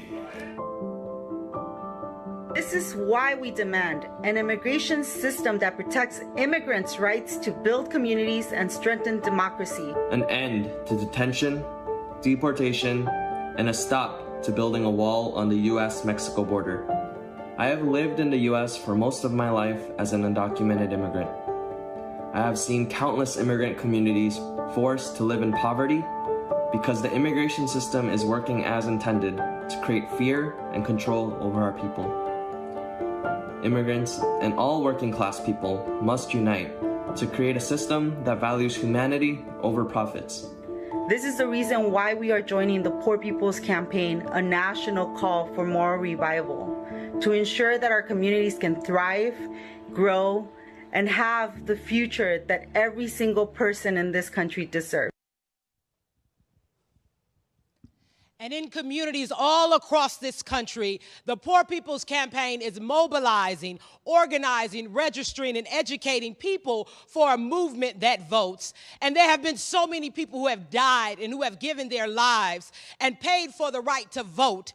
And so today we are standing strong against the extreme forces of racist voter suppression that keeps us from the polls.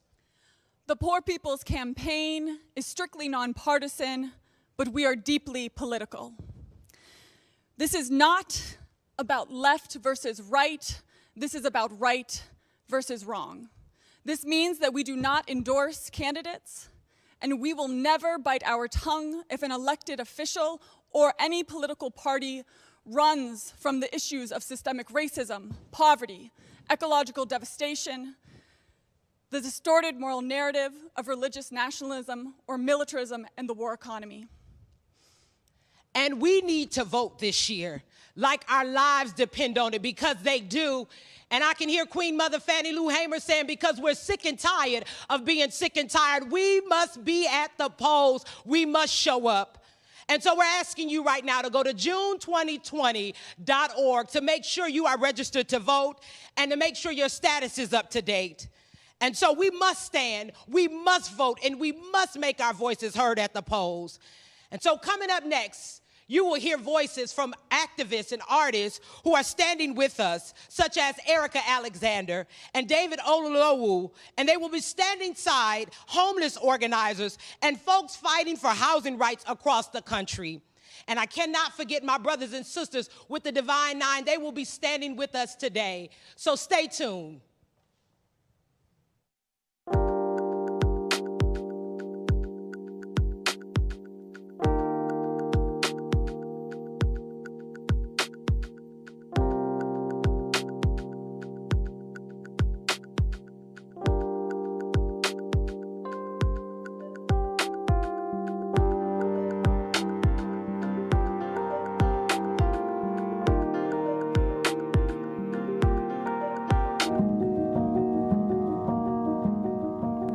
my name is Erica Alexander, and I'm very happy to be in support of the Poor People's Campaign, a national call for moral revival. Many of you know me from the roles I've played, but I was born in the mountains of Arizona. Both my parents were orphans. My father was an itinerant preacher, and my mother was a teacher. We lived the first 10 years of my life in a hotel called Starlight off of Route 66. I'm here to tell you right now that voter suppression and racial injustice destroys the dreams of ordinary Americans who are extraordinary in their possibilities. Did you know there are 52 million low-income and poor voters in this country? And over the past decade, we've seen 27 states pass voter suppression measures. These voter suppression laws target Black, brown, and Native communities. But the laws that are passed when people are brought into office through voter suppression affect people of all races. They wouldn't be fighting us this hard if they didn't know the power of our vote. And in this pandemic, we are witnessing an even greater attack on our democracy. And let's now hear from the people on the front lines of this crisis. My name is Braxton Brewington, and I am a senior at North Carolina A&T State University. I don't see a difference between gerrymandering and the 3/5 compromise.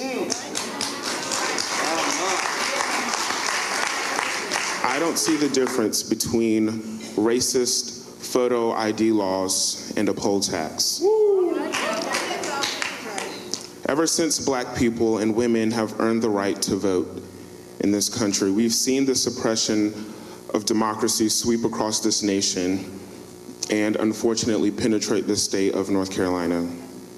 In fact, voter registration here in the United States originated as a method of disenfranchisement, as a way to subjugate poor people and immigrants and young people and people of color and women. Fast forward to 2018, where North Carolina serves, unfortunately, as the national poster child for racial and partisan gerrymandering. My own campus, North Carolina A&T, has become a prominent victim of voter disenfranchisement. The largest public HBCU in the nation, now enrolling over 12,000 students, was divided into 2 different congressional districts right here in Greensboro. And they did this to us intentionally because they know the power of our vote. I'm from Dodge City, Kansas, known in history as a cowboy capital, as well as the wickedest little city in the West. And the latter still holds true today. It's a Latino majority community run by a group of people as diverse as a 1950s TV ad, which is to say, not at all. Access to the polls should not be one of those issues that has become partisan, but unfortunately in Dodge City and across the country, it has. It's a city with nearly 30,000 people and 14,000 registered voters. Those voters have one polling place located in one of the few affluent and white areas of town. It's the most burdened polling location in Kansas. This is what happens when democracy is not valued and left to those who simply don't care if it doesn't affect them. My name is Maria Carville, a native of Trinidad and Tobago, who've been living in Massachusetts, living and working in Massachusetts for over 30 years in the medical field as a CNA, a PCA, a companion. There are systems in place to ensure that I don't succeed. You can't achieve your goals or dreams when you are working for a wage that does not even allow you to meet your basic needs. I thought my issues was just that, mine. I found out I was not alone. Millions of people have the same problems that I was experiencing. We are all hostages of poverty, primarily because we lack the knowledge of truth. We are the solution to every problem that we face. In your brokenness, to unify, mobilize, come together, because then we are stronger than the forces against us. Broken, busted, and disgusted in one voice. Speaking truth to power. I found my voice when I joined a cause bigger than myself. That causes you. This is why we demand a restoration and expansion of the Voting Rights Act. An end to racist gerrymandering, same-day registration, early voting, and an election day holiday. We also demand that people who are formerly incarcerated have the right to vote. They have paid their debt to society and they are human beings. We demand that they have the right to vote. It is time for us to come together and build a movement to assure that democracy will survive. And that's why I'm part of the Poor People's Campaign, a national call for moral revival. Hi everyone, I'm David. To vote is to be heard. To be heard is to bring about change. So, in this moment, use your power, use your vote, bring about that change. That's why I'm part of the Poor People's Campaign, a national call for moral revival. The National Panhellenic Council, representing 9 African-American Greek letter fraternities and sororities, are affectionately referred to as the Divine Nine. They are proud today to be a part of this digital justice gathering, the Mass Poor People's Assembly and Moral March on Washington. We raise our letters high as we join with the Poor People's Campaign, a national call for moral revival to build a movement to force this nation to address the interlocking crises of systemic racism, systemic poverty, ecological devastation, militarism, and the war-based economy and the distorted moral narrative of religious nationalism. I, a life member of Alpha Phi Alpha Fraternity Incorporated, join these great leaders of the National Panhellenic Council in declaring. Hello. My name is Vanetta Cheeks Reeder. I'm the 34th National President of the National Panhellenic Council Incorporated. I am also a proud member of Sigma Gamma Rho Sorority Incorporated, and together we rise. I am Casey A. Coleman, International Second Vice President of Alpha Kappa Alpha Sorority Incorporated and Chairman of the National Panhellenic Council Incorporated, National Undergraduate Leadership Council. Together, we rise. I am Everett Ward, General President of Alpha Phi Alpha Fraternity Incorporated and Chair of the Council of Presidents of the National Panhellenic Council. Together, we rise. I am Glenda Glover, International President of Alpha Kappa Alpha Sorority Incorporated. Together, we rise. My name is Reuben Shelton. I'm the Grand Pole Mark of Kappa Alpha Psi Fraternity Incorporated, and together, we rise. I am Dr. David Marion, the Grand Basileus of the Omega Psi Phi Fraternity. Together, we rise. I am Beverly Evans Smith, National President and CEO of Delta Sigma Theta Sorority Incorporated. Together, we rise. Greetings. I am Valerie Hollingsworth Baker, and I am the International Centennial President of Zeta Phi Beta Sorority Incorporated, and together we rise. I am Deborah Ketching Smith, 24th International Grand Basileus of Sigma Gamma Rho Sorority Incorporated. Together we rise.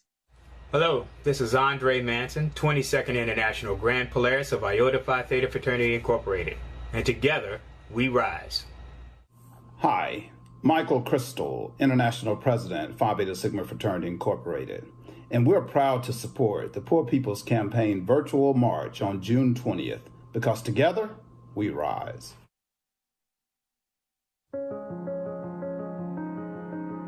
Did you know that 8 to 11 million people are homeless and on the streets right now? 1.5 million of them are school-aged children. But in this country, we have more housing units than people who need them. We throw away more food than our families can possibly eat. And we have the best healthcare technology in the world, but the worst provision. This is a system that must change. It's now time to hear from the front lines of this crisis. My name is Anu Yadav. I'm an artist, I'm a playwright, and an actress and an educator. I started out doing this work, doing housing organizing as an ally, or so I thought. to public housing residents who were protesting the demolition and forced relocation of their homes. But when I lost my housing, healthcare, and income all at the same time, I was terrified, panicked, and I went to the people that I thought I was an ally to because they were guiding me. I am the daughter of Indian Hindu immigrants to this country, and this movement is for my father, who struggled with steady work, who blamed himself for not having enough for his family, who was in and out of the psychiatric ward of a hospital, and who killed himself when I was 10. This movement is for my mother, who raised me and my brother without anybody around, without anybody.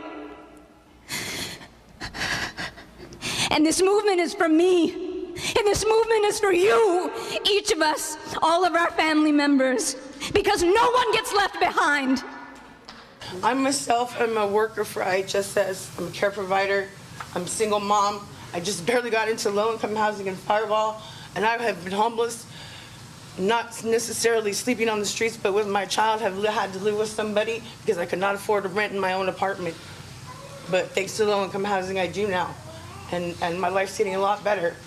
And my mom had died out there, and it's not something I wanted to have to deal with, but I do, and I'm here because I don't want her to have died in vain.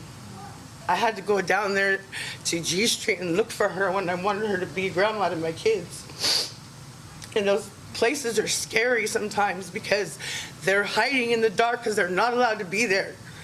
And they're gonna get in trouble if they're hiding from the police and they're hiding from being harassed. Give them a place where they can go. If they can't be anywhere else, give them somewhere. My name is India, and I'm a 38-year-old mother of 5.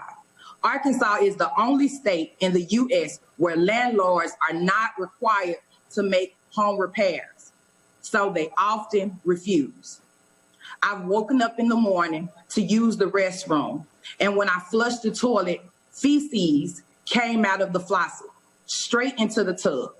When this happened, I had to hurry up and clean it because this is the same tub that my children need to get ready for school in every morning. You think that this could only happen once, but this was my experience in not 1, not 2, but 3 different homes I rented that were owned by 3 different landlords. These dangerous, unempathetic practices are part of a system that has been set up by the privileged and wealthy against and to the detriment of me and all of the working class poor people. But what they did not count on was us galvanizing our collectives, us drawing strength from those who came before us unifying, standing shoulder to shoulder, empowering each other, us loving to get in good trouble, and us being that new and unsettling force who will not stop until we have safe housing for all people and for future generations to come. My name is Zalonda Woods, and I'm a member of the Homeless Union. We believe that when poor people name their own priorities because they know their own needs and know what needs to happen, that real change will be produced. If poor people are not allowed to speak these priorities for themselves, no one else will. I understand some things about poverty because I am a poor person, having 4 children living off of disability due to chronic medical conditions. I have been forced out after speaking out about substandard living conditions in Greensboro and homeless after aging out of foster care. But this is not just about my story. This is about how there's too many people in situations like mine. And when there's this many people getting evicted and separated from their families and getting criminalized and becoming homeless, then we know it's not just about one of us. 23 families face eviction every day in Greensboro, and more than half of these people wind up homeless because of it. And the vast majority of these folks are people who have already been beaten up by the system. Black folks, brown folks, disabled folks, elderly folks, and children. But the people who maintain this system don't want to talk about it. They want to blame us and blame this mess on us like it's our individual choices that got us into this. We have to correct that. We have to remind people that mass homelessness is not an individual moral issue. Mass homelessness is a society's collective moral failure. This is why we demand housing for all. We demand an expansion of public and affordable housing. We demand relief from household and mortgage debt and rent payments during this crisis. We demand expanding SNAP and other programs to meet nutritional needs. This is why we're changing the narrative. We won't be silent anymore. Public education is under attack. Did you know that half of kindergarten through 12th grade students are in segregated schools? Did you know that 1.5 million students were homeless in 2018? Were you aware that student debt is now over $1.5 trillion, affecting 44 million households? Now you will hear from people who have been impacted by this crisis. Hi, I'm Randy Weingarten, President of the American Federation of Teachers. On behalf of our 1.7 million members, we are so blessed to be here partnering with the Poor People's Campaign Mass Assembly and all of you as we raise our voices and take action together for a better future. Meanwhile, Black and brown students whose schools were denied almost $500 billion, yes, I said $500 billion, in the last several decades, are now being told by Republicans in the U.S. Senate they should return to schools with even less funding. This immoral attack on our nation's children and the undermining of public education and public higher education must end. Let me introduce myself. My name is Carla Mendez Guerrero. I am deaf. I myself am the first in my family to go to college. And I do admit I have struggled, I've been struggling financially. My father's income increased recently, but then that resulted in them cutting my financial aid. So his increase in income isn't enough to support my schooling. College is so expensive, I'm overwhelmed. There are actually 120 students at Gallaudet that have had to leave school due to financial issues. They can't afford food, their dorm, their transportation. That's actually 10% of our undergrad student body at Gallaudet. We're trying to follow our dreams, but they seem impossible without support.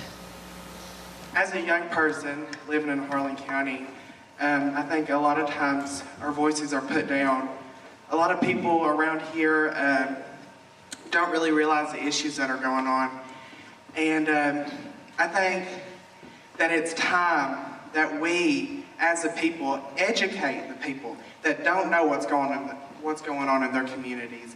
It's time that we show our elected officials, our state legislators, what's going on, and that us young people know what they're doing, that us young people and us as the people are going to rise above, and that we will not lay silent no more. I bring you greetings as a native here in Chula, Mississippi, but also an educator here in Holmes County Consolidated School District. There are very limited resources here in Chula as I grew up. There are very limited jobs, there are very limited resources such as mental health facilities, recreation centers, and even sometimes there are very limited resources when it came to schools. Notice when the state get ready to cut budgets and cuts funds, the first budget they go to is the education budget, because a lot of their children are not in the schools that we teach in. A lot of their children are in the schools that our kids go to school in. Most of them are in those private schools. And we must know, we see a lot of charter schools that are opening up here in the state of Mississippi. And we also need to know that a lot of our state funds is coming from the government and stuff, that's coming from the education budget, is going over into those charter schools. This is why we demand equity in education. an end to the resegregation of schools, relief from crushing student debt, free tuition at public institutions, and equitable funding for HBCUs and Native institutions. This is why we are changing the narrative. We won't be silent anymore. Last year, I received a call from Dr. Barber to come and join this movement. And the year before he was gunned down on a Memphis balcony, I met Dr. King and Fannie Lou Hamer marching on the streets of Indianola, Mississippi.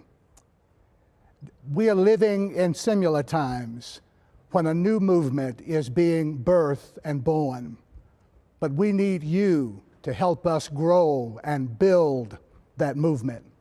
And so I invite you now to join us at June2020.org or text MORAL to 90975. June2020.org or text MORAL to 90975. We know that when movements start to push this nation forward, that there is always a backlash from those who don't want to see everybody enjoying the rights and liberties promised to us by our Constitution and our holiest of scriptures. But if we mobilize, organize, register, and educate like never before, we will be there to meet the backlash with a movement that's too strong and too broad to be broken. The Poor People's Campaign needs your support. We need you to show up with your bodies and your voice. We need you to get the Poor People's Moral Justice Jubilee Policy Platform into the hands of Congress. We need you to vote, and we need your financial support. To donate, we're asking you to please text MORAL to 90975 or go to June2020.org. We need your support in all of these ways, and we need you to donate.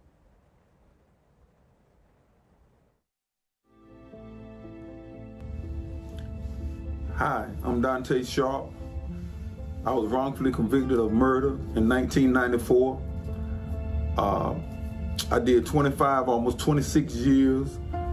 I notice a lot of things. I notice a mass incarceration, and the people that make up the mass incarceration are poor people. You know, if you're poor, you're going to jail. That's just how it is.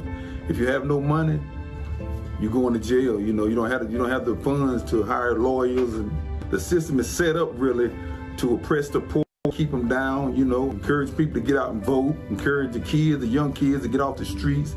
Just do your part, what you can do, what's available to you right in front of you.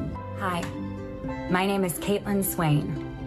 Poor communities are being locked up and locked out. Did you know we spend $179 billion annually on incarceration? Did you know that the United States has 4% of the world's population and 25% of the world's incarcerated population? We have to fight for power over the corporations that hurt us, power over the justice system that exploits us, and power over so many of the systems that put us in harm's way. Hello, my name is Connie Swain. My son is Anthony Swain, and my husband here is Anthony Swain Sr. We have been on a complete roller coaster ever since Anthony has been incarcerated, which started actually in February of 2016.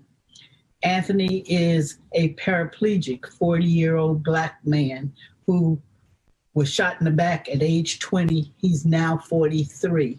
He has spent the last 4 years with his health being in a declining state. And we have been attempting, especially since the COVID, to get him released. He has been taken to the hospital and diagnosed as positive for COVID-19.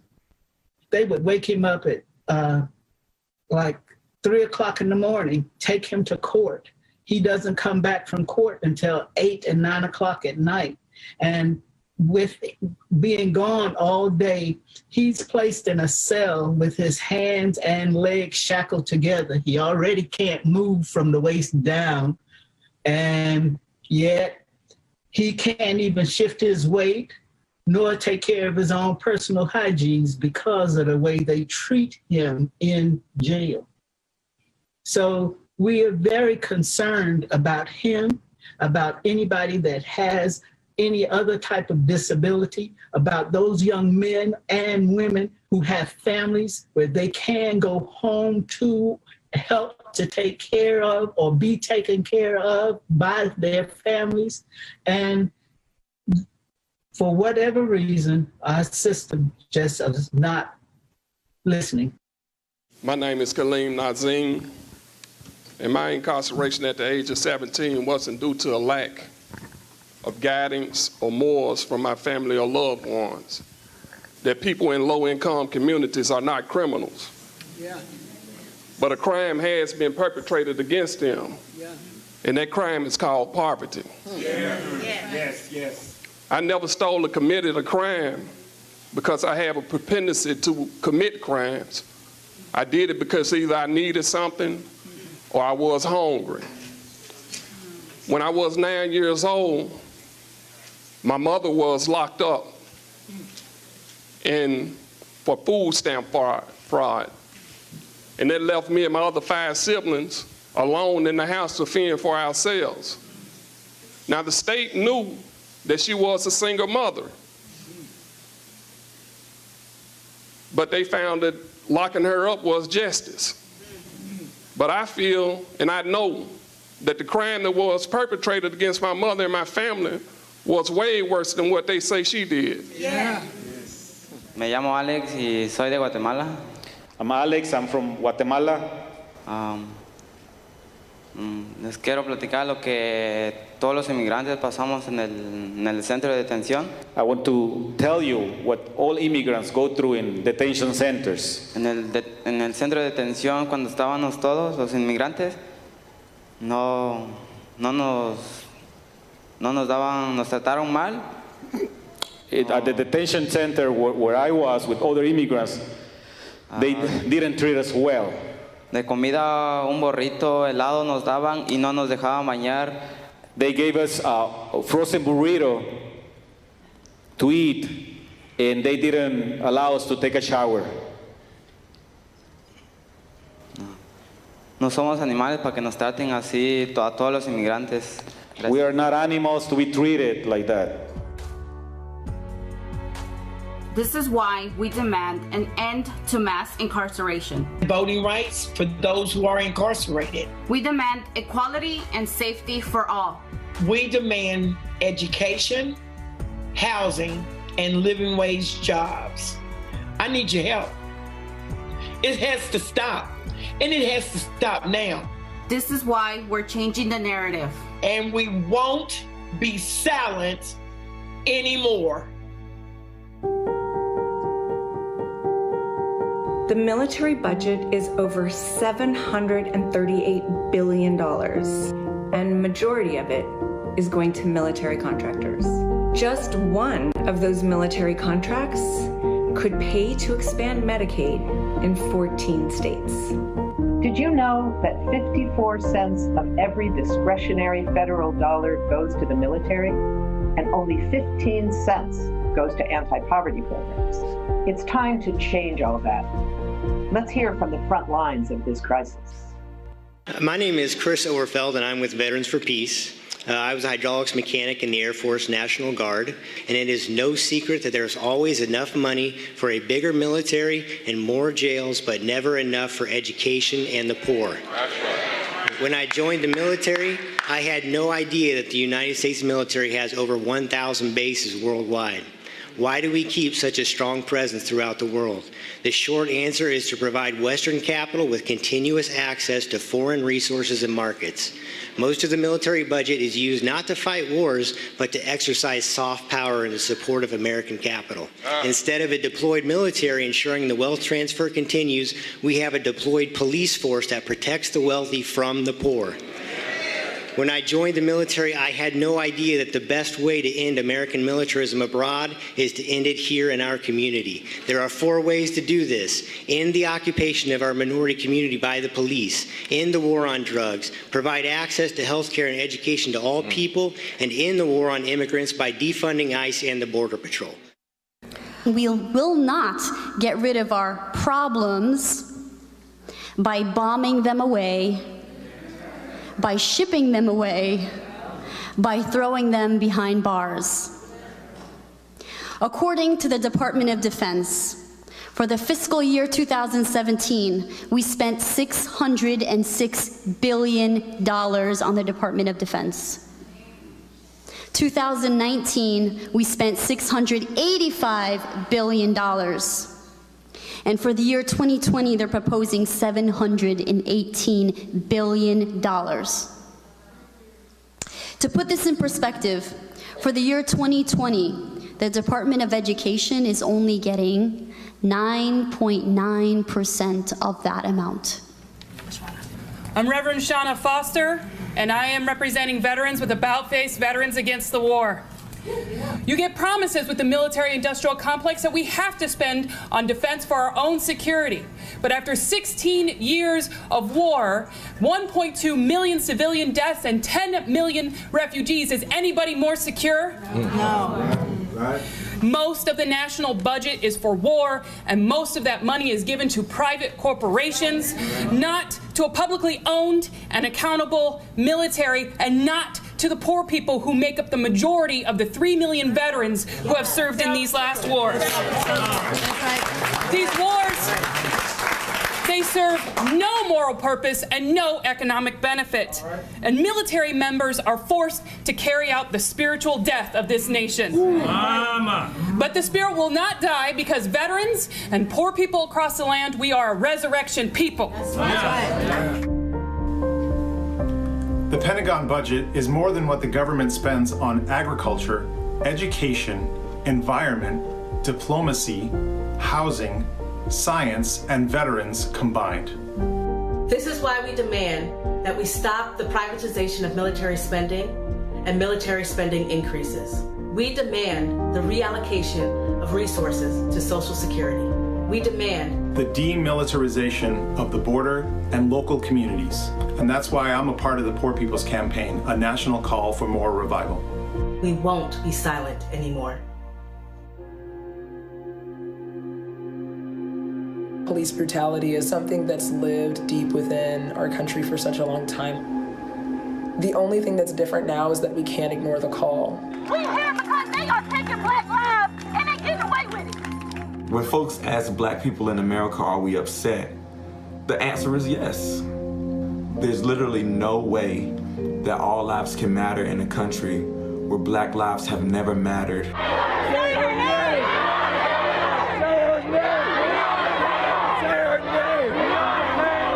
Living in America is a constant state of mourning. Until we fully address the poisonous root of this country and the original sins of this country, there will be mourning every day. Go, go!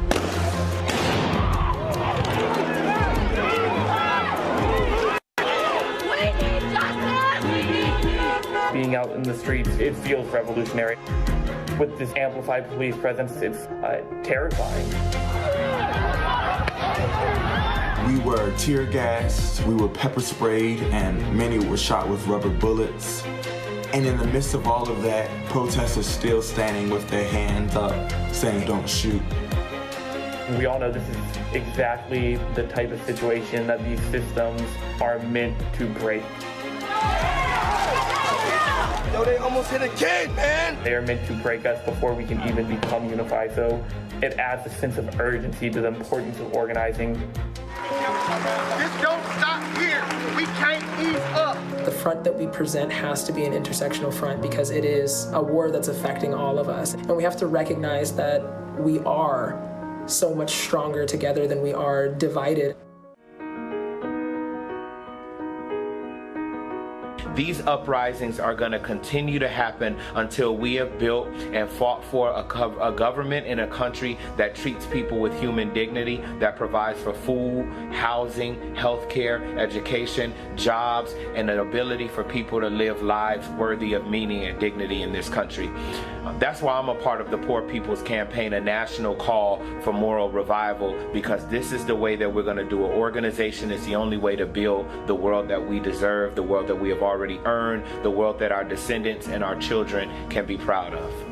Did you know, because of the Department of Defense's 1033 program, excess military equipment like tanks, grenade launchers, and other weapons of war are being sent to law enforcement agencies? Did you know that over 36,000 people die from gun violence every single year, including 2,800 children?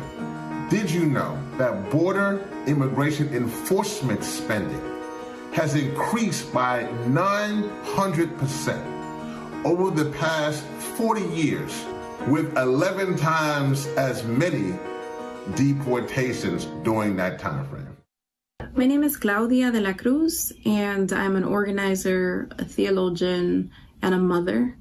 And as someone who was born and raised in the poorest congressional district in the United States, which is the South Bronx, and has witnessed firsthand the brutality and the terror that is inflicted by the state through its police department, there is no other option than walking and working on the side of justice.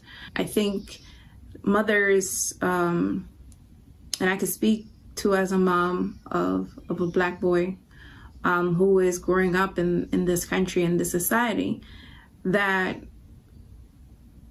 when George Floyd was killed, there was a call that he made, and he called for his mom, and I think most mothers who saw that clip of those 8 minutes and 46 seconds when the life was being taken out of this man and heard him call for his mom, heard our own children call for us. And so when we're talking about decisive moments, this is the moment. No police should be walking around with military equipment. No police department should have tear gases or rubber bullets or tanks.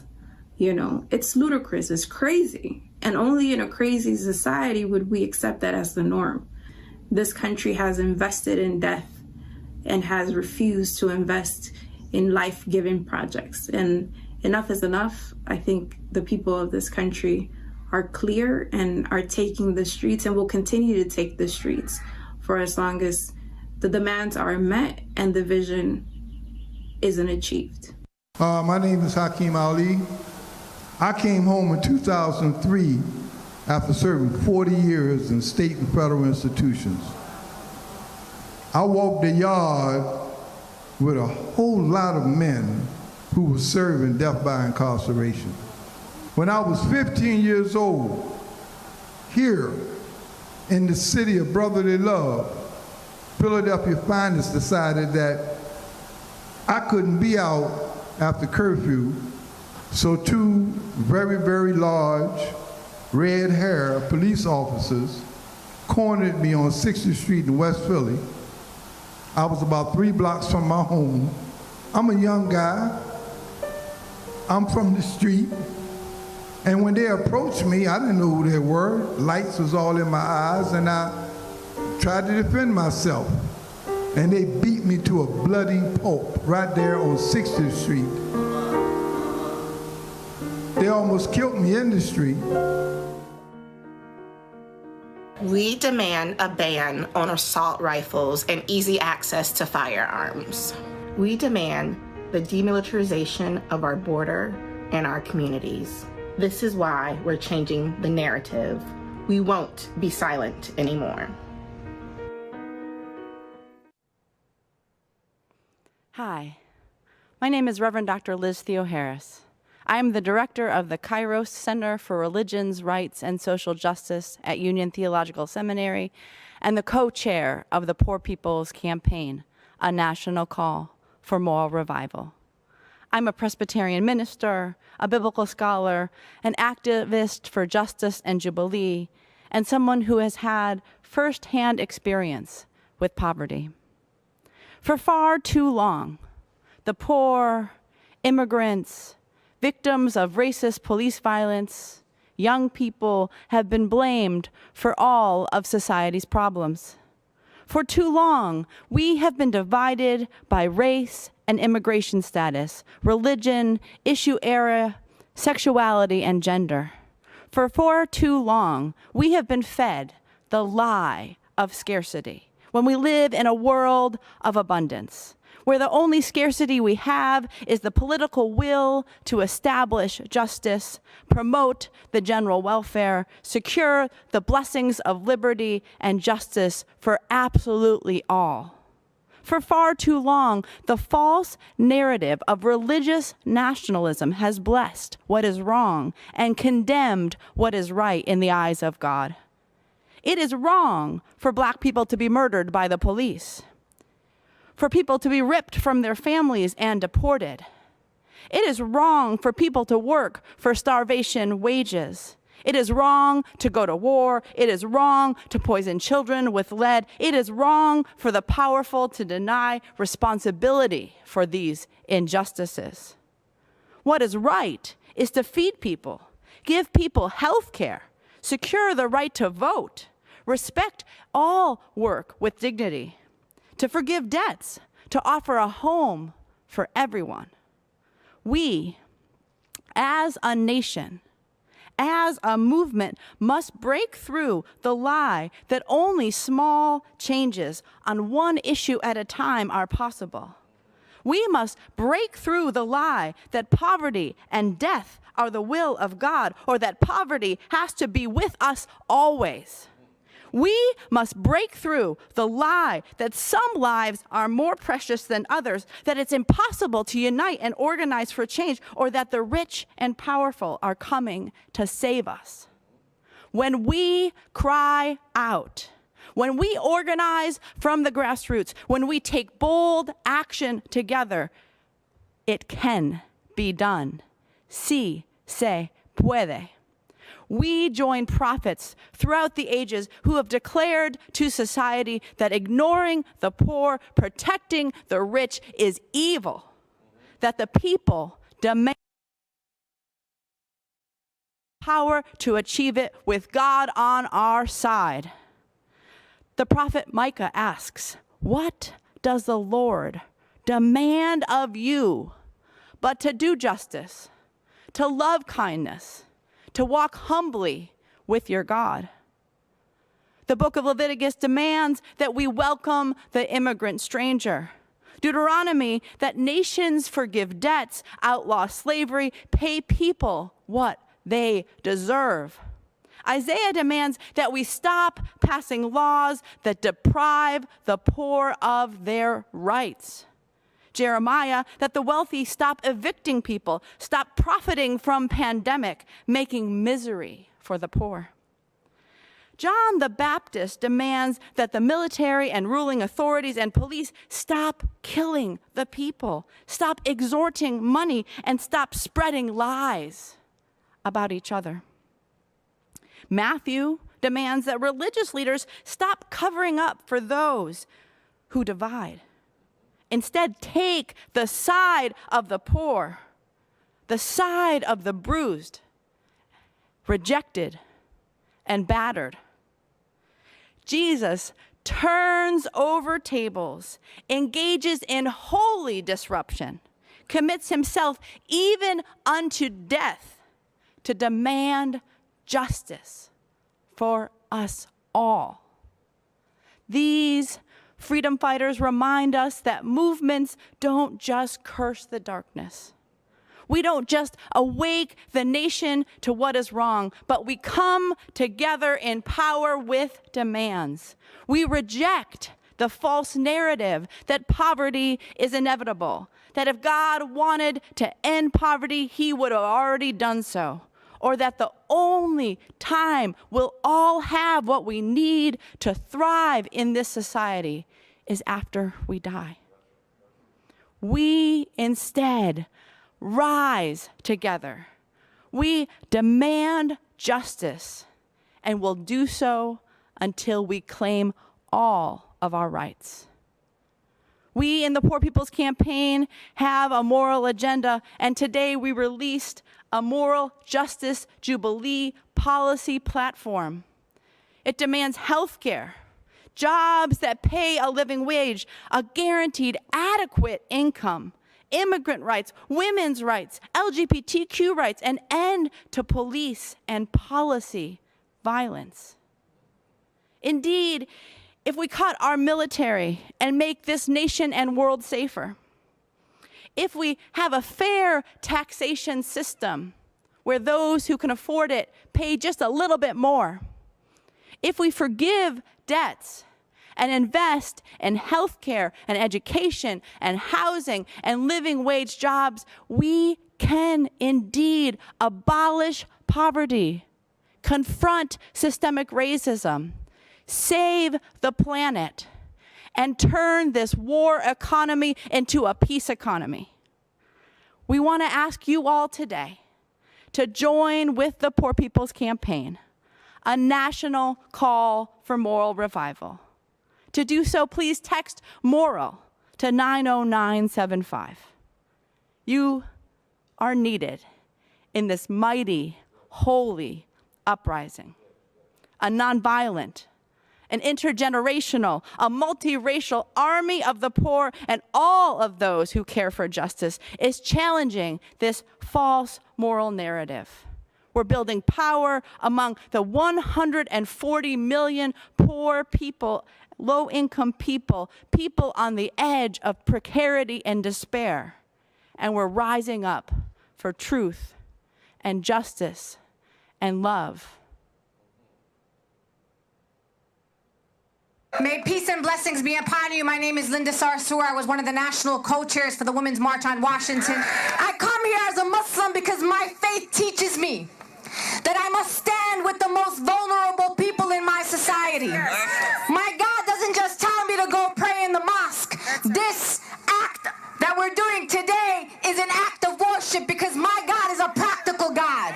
So I'm here today to tell you that you can count on us.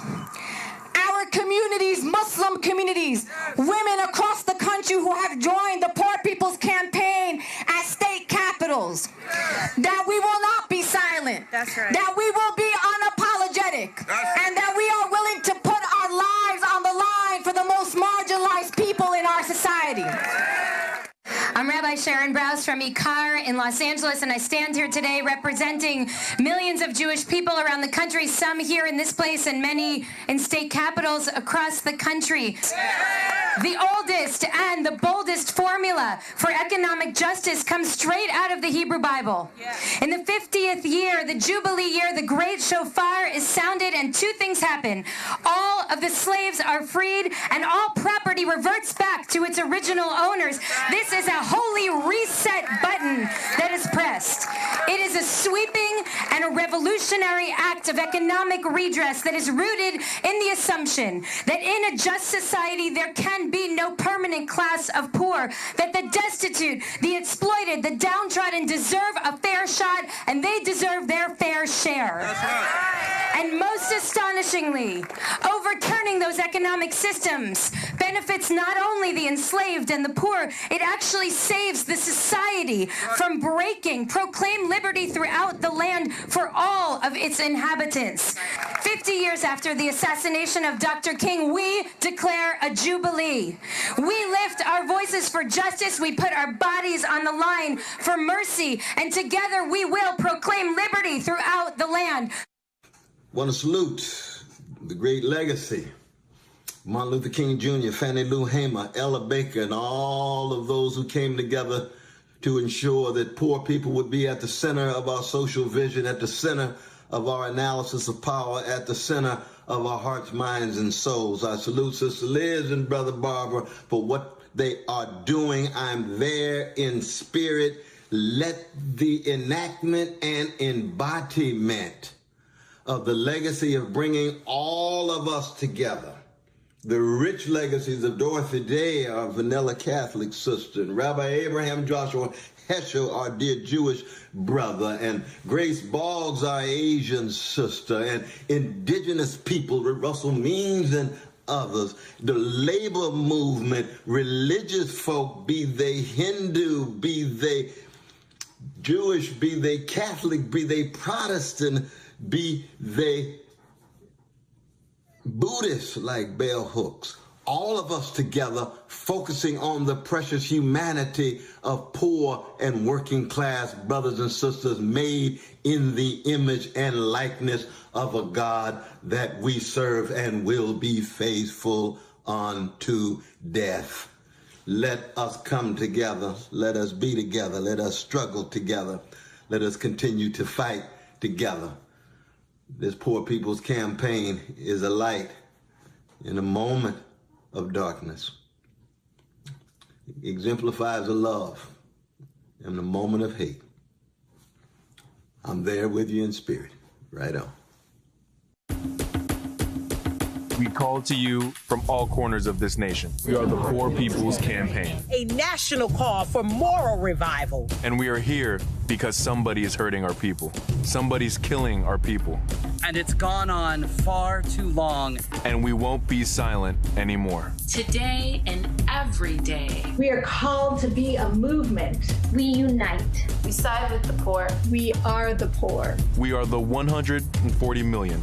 We are people of crisis and of faith. Poor folks know how to find love and joy and hope in desperate times. Know how to dare to struggle in perilous times, which these are. These times require a Poor People's Campaign and a national call for moral revival. To fight the interlocking evils of systemic racism, Poverty, ecological devastation, militarism, and a war economy, and the distorted moral narrative of religious nationalism. Our backs are against the wall. We've got no choice but to push. Langston Hughes spoke for us. Oh yes, I say it plain. America never was America to me, and yet I swear this oath, America will be. America must be. America's gotta be. America will be made new with a movement from the bottom up. If you step up, you right here in this room. You bring your gifts, your poverty, your good fortune, your hearts and minds and voices and bodies, your time and talents, your stories and courage. A new nation is possible. A new world is possible. Across the nation, people are losing their fear. There's no going back now. We don't want to go back to normal. Normal? Normal in America got George Floyd, Breonna Taylor, Ahmaud Arbery, and Tony McDade murdered. Normal in America got us racist, voter suppression, and gerrymandering. Normal in America it got us 140 million poor and low-income people in the richest nation in history. Normal in America it got us 700 people dying a day from poverty before the pandemic. For ourselves, for our families, for our children's children. We say today and every day, forward together, not one step back. Join us. We are the Poor People's Campaign, a national call for moral revival. We are called to be a movement, and we won't be silent anymore. What happens in Wall Street often doesn't say a thing about what's happening on the real streets of America. Everybody has a right to live. The Poor People's Campaign, a national call for moral revival, has come up with a series of demands. I know that you are here for the same reasons we all are here. To put our elected official on notice. Yeah. The pain and the discontent is real. And the demands of our movement are moral. We know what we want to focus on. Our agenda is clear. We demand an immediate implementation of federal and state living wage laws. We demand the right for all workers to form and join unions. We demand equal pay for equal work. We demand a guaranteed annual income We demand fully funded anti-poverty programs that protects the welfare of us all. We demand the expansion of Medicaid in every state. We want single-payer universal health care, not for some, but for everybody. We demand an immediate restoration of the Voting Rights Act. We demand an end to racist gerrymandering. We want early registration of 17 and 18-year-olds. We want registration to vote at age 18. If we can be drafted for war at 18, we ought to be able to vote automatically at 18. Early voting in every state, same-day registration, and the enactment of Election Day as a holiday. We demand a reversal of state laws that prevent municipalities from raising minimum wage. We demand an end to mass incarceration and the continuing inequalities of black, brown, and poor white people with the criminal justice system. We demand the right to vote for the formerly incarcerated. A clear and just immigration system. This includes providing a timely citizenship process that guarantees the right to vote. The First Nation, Native American, and Alaskan Native people retain their tribal recognition as a nation, not a race. We demand decent housing. We demand relief from crushing household, student, and consumer debt. We demand equity in education. We demand an end to the resegregation of schools. We demand free tuition at public colleges and universities and an end to profiteering on student debt. Equitable funding for historically black colleges and universities. We demand the repeal of the 2017 federal tax law. And we demand that the wealthy and corporations pay their fair share. We demand an end to military aggression and warmongering. We demand a stop to privatization of military budget and any increase in military spending. We demand a ban on assault rifles and a ban on the easy access of firearms. We demand an end to federal programs that send military equipment into local and state communities. We demand that the call to build a wall at the U.S.-Mexico border be ceased. We demand a ban on fracking, mountaintop removal, coal mining, coal ash ponds, and offshore drilling. We demand a ban on all new pipelines, refineries, and coal, oil, and gas export terminals. We are demanding that we stop the war on our poor. Somebody's hurting my brother, somebody's hurting our sisters, and it's gone on far too long, and we won't be silent anymore. We believe that we can win. We believe that we can win. We believe that everybody has a right to live, to live, to live, to live, to live.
just a little while longer.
And so we give honor to God today.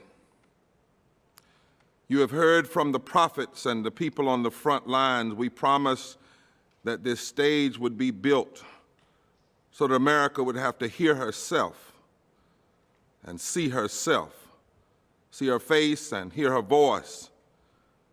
We must change this narrative and change this reality.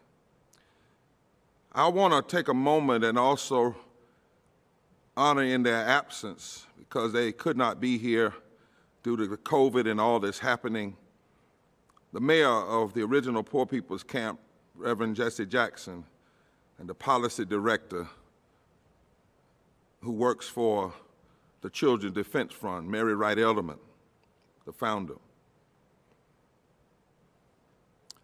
It's time for transformation, reconstruction, and revival in America.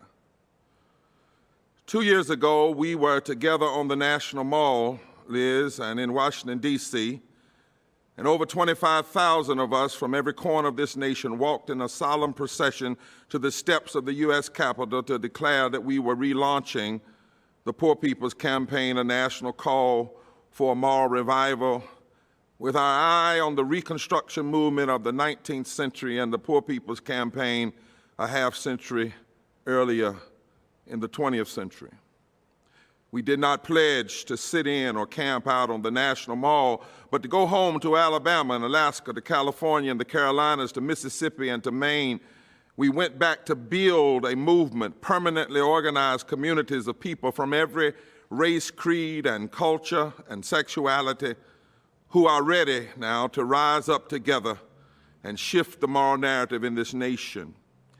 We did not know then all that would transpire in this nation and in this world, but we sang a pledge to one another, Dr. Petty and Dr. Jackson. Somebody's been hurting our people, and it's gone on far too long, and we won't be silent anymore. We committed to do more, mobilizing together, organizing together, registering together, educating together, people for the movement who vote. and to educate this nation together on the long train of abuses which had persuaded us that now is the time for transformative change. Frederick Douglass famously said, "Power concedes nothing without a demand. It never has and it never will." And that's true, but Brittany Cooper's recent book, Eloquent Rage, adds a crucial point. Power concedes nothing without an organized demand. Today, we have seen the faces of poverty and we've heard the cries of America's poor. We did not know that this mass gathering would happen amidst weeks of a public mourning and cries for racial justice in our streets. We had planned to be on Pennsylvania Avenue right in front of the White House before the pandemic hit. But we know there are plans that are higher than our plans. And there is a timing that supersedes our time. It's Kairos. And in the long arc of human history, there are moments when the universe itself groans and declares, "It's time." In the scriptures, there is a text where Jesus takes up the ancient prophet Isaiah and declares, "The Spirit of the Lord is upon me to preach good news to the poor, freedom to the prisoner, recovery of sight to the blind, release to the oppressed, healing to the brokenhearted, and proclaim the year of the Lord's favor." When Jesus read those words at the synagogue in the ghetto of Nazareth, it wasn't the first time the prophet's message had been proclaimed to the people, but Jesus came along at just the right time and said, "It's time." And we've gathered together to say, "It's time, America. It's past time." And we were born at the right time, and we are rising together at the right time. Each person with us today, each person hearing the voices of the poor and pushed aside today, each of you must know that this may be the reason why you were born. Now might be the very moment that called you into being. Fearsome and illegitimate power and a malignant river of money are attempting to face down what remains of American democracy. What we have is people power, and that is the force that will prevail. And each of you are an irreplaceable part of gathering and exercising our rights. You have waited long for this moment. The ancestors have waited long for this moment, and in this fateful hour, your time has finally come. When we look back to the text of this nation's founding documents, we find these words. We hold these truths to be self-evident. The Declaration of Independence begins trumpeting equality and its promises of life and liberty and the pursuit of happiness for all people. And even though these words were written by a slaveholder and did not match the social contradictions he and others accepted, the spirit of the universe wrote in a repeal clause, because it goes on to say, to secure these rights, governments are instituted among men, deriving their power from the consent of the governed, and that whenever any form of government becomes destructive to these ends, it is the right of the people to alter or abolish it and to institute a new government. It's right there in the text. When a long train of abuses demonstrates that a government has become destructive, it is our right and our duty to throw off such government. When we think about all we have heard today in a nation that makes such lofty promises but has accepted such abysmal realities, we must say, after such a long train of abuses, it's time. It's time for a moral revival. It's time for radical transformation and reconstruction. It's time to remake the systems of our common life and to make sure they serve everyone. America, at this mass Poor People's Assembly, you have heard dozens of witnesses testify to a long train of abuses.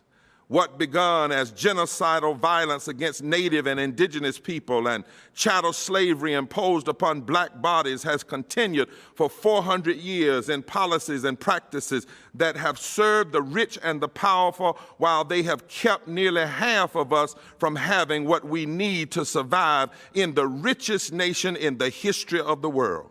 140 million Americans are poor and low income, 43% of the nation, and will be 50% before this pandemic is over. 700 people die every day from poverty and low wealth, 250,000 a year and rising. We know it does not have to be this way. It can be altered. A new and better government can be instituted. We know what policies and public commitments are needed to address poverty, systemic racism, ecological devastation, denial of health care, and the war economy. And we know we have the resources to do it now. Now is the time. This is the place, and we are the people. Now, this isn't about conservative versus liberal. That's too puny. This isn't about left versus right, Liz. That's too puny. It's really about life versus death. Yes, on camera, we have witnessed terrible, murderous instances of police violence. But today, through all of these voices, you have seen how socio-political violence has also gripped millions through the interlocking injustices of American inequality. We never see this reality on camera, but it has snuffed the life out of untold thousands whom we hold in our hearts and in our minds and in our spirits. Over a half a century ago, and we don't often talk about this side of Dr. King said, in our society, it is murder to deprive a person of a job or income. Now millions of people are being strangled that way. Millions of people have been crying, I can't breathe. Far too long, this nation has refused to hear them. And now the COVID crisis has exposed for all to see the fissures and the wounds caused by systemic racism and poverty in this society. So we are here today to say together, it's time to choose life, America. It's time for us to do it together. It's time for a moral revolution of values. We can't pretend that the crisis we face is about a single individual in office or one political party alone. Sure, we're clear about what's being exacerbated, but even the current occupant of the White House benefited from a culture that had been cultivated ever since the death of Dr. King and even before. We know it's not just what the president is doing, but what a regressive Senate, what a regressive Congress does. Far too long, our public leadership has been too comfortable with other folks' death. Truth of the matter is, Republicans racialize death, and too many Democrats racialize poverty, and too many Democrats run from poverty. It's time to say every piece of public policy has a death measurement on the down low. We don't talk about that often, but every piece of public policy, regressive piece of public policy, has a death measurement on the down low. And it's been kept on the down low, but it's time to expose it now. Denying living wages and basic income has a death measurement. Denying health care has a death measurement. My son, William III, told me that 3,000 people die from particulate air pollution that comes from politicians protecting corporate polluters. When you protect corporate polluters, it has a death measurement. And it's past time to reject the culture of death. Even racist voter suppression has a death measurement. Because when racist voter suppression is used to help people get elected, who once they get elected, they block health care, they block living wages, and they protect greedy corporations, then voter suppression is used in a way that produces a death measurement. And like the prophet Ezekiel said in Scripture, it's not only the politicians who've been acting as ravenous wolves, that's the biblical language, it's also the lying religionists who cover up for them. And it's time to reject and alter the policies of greed, violence, and racism that hurt, harm, and destroy lives. As Roz Pellis liked to say, we need an analysis. It's time to embrace an agenda rooted in the deepest values of our faith traditions, our highest and best political and intellectual visions, the values closest to the heart within each of us: love, justice, mercy, and truth. It's time to demand that we, the people, live up to our stated commitment to establish justice, promote the general welfare, ensure domestic tranquility, provide for the common defense, and guarantee every American equal protection under the law. It's time. In fact, it's past time. But also it's time for a major transformation and reconstruction. In recent weeks, we've heard the media ask, when will the protests stop? Since we've launched this campaign, people have asked, what one demand is your top priority? Well, we say, when you decided to do COVID response, you gave $2.5 trillion, nearly $3 trillion to the banks and the corporations. If they can have 3 trillion things, don't ask us what is our one thing. We are not asking for one thing. We are demanding that this nation reconstruct everything. We are demanding that for the sake of the people who would choose policies of life, liberation, and love. In this campaign, we know things don't have to be kept the way they are. We know that. We know that if we instituted fair elections and restricted the influence of big money in our politics, we could transition to automatic online voter registration and give life to our democracy by ensuring eligible voters can vote. We don't have to choose death, we can choose life. We need to understand that many of the things we are seeing don't have to be. They are bad choices. People in line now trying to get food, bad choices. People without health care comes from bad choices. People without sick leave and basic and decent unemployment because of bad choices. Money going to the corporations in the middle of the pandemic rather than going to the communities. Bad choices. And if we change, the nation can change. If we want to have a heroes bill, yes, make sure there's money in there for city and municipal workers so we can save the jobs of public service workers, but also guarantee health care, but also guarantee living wages, but also guarantee sick leave, but also guarantee rent forgiveness, but also put a moratorium on people's utilities being cut off. We can do this and have life. If we instituted a $15 minimum wage immediately, we would raise pay for 49 million workers by $328 billion per year. 49 million people would come up out of poverty and low wealth. If we implemented a housing wage, we could raise pay for 83 million workers and by more than $1 trillion going into the economy. This would give life to our households and our economy.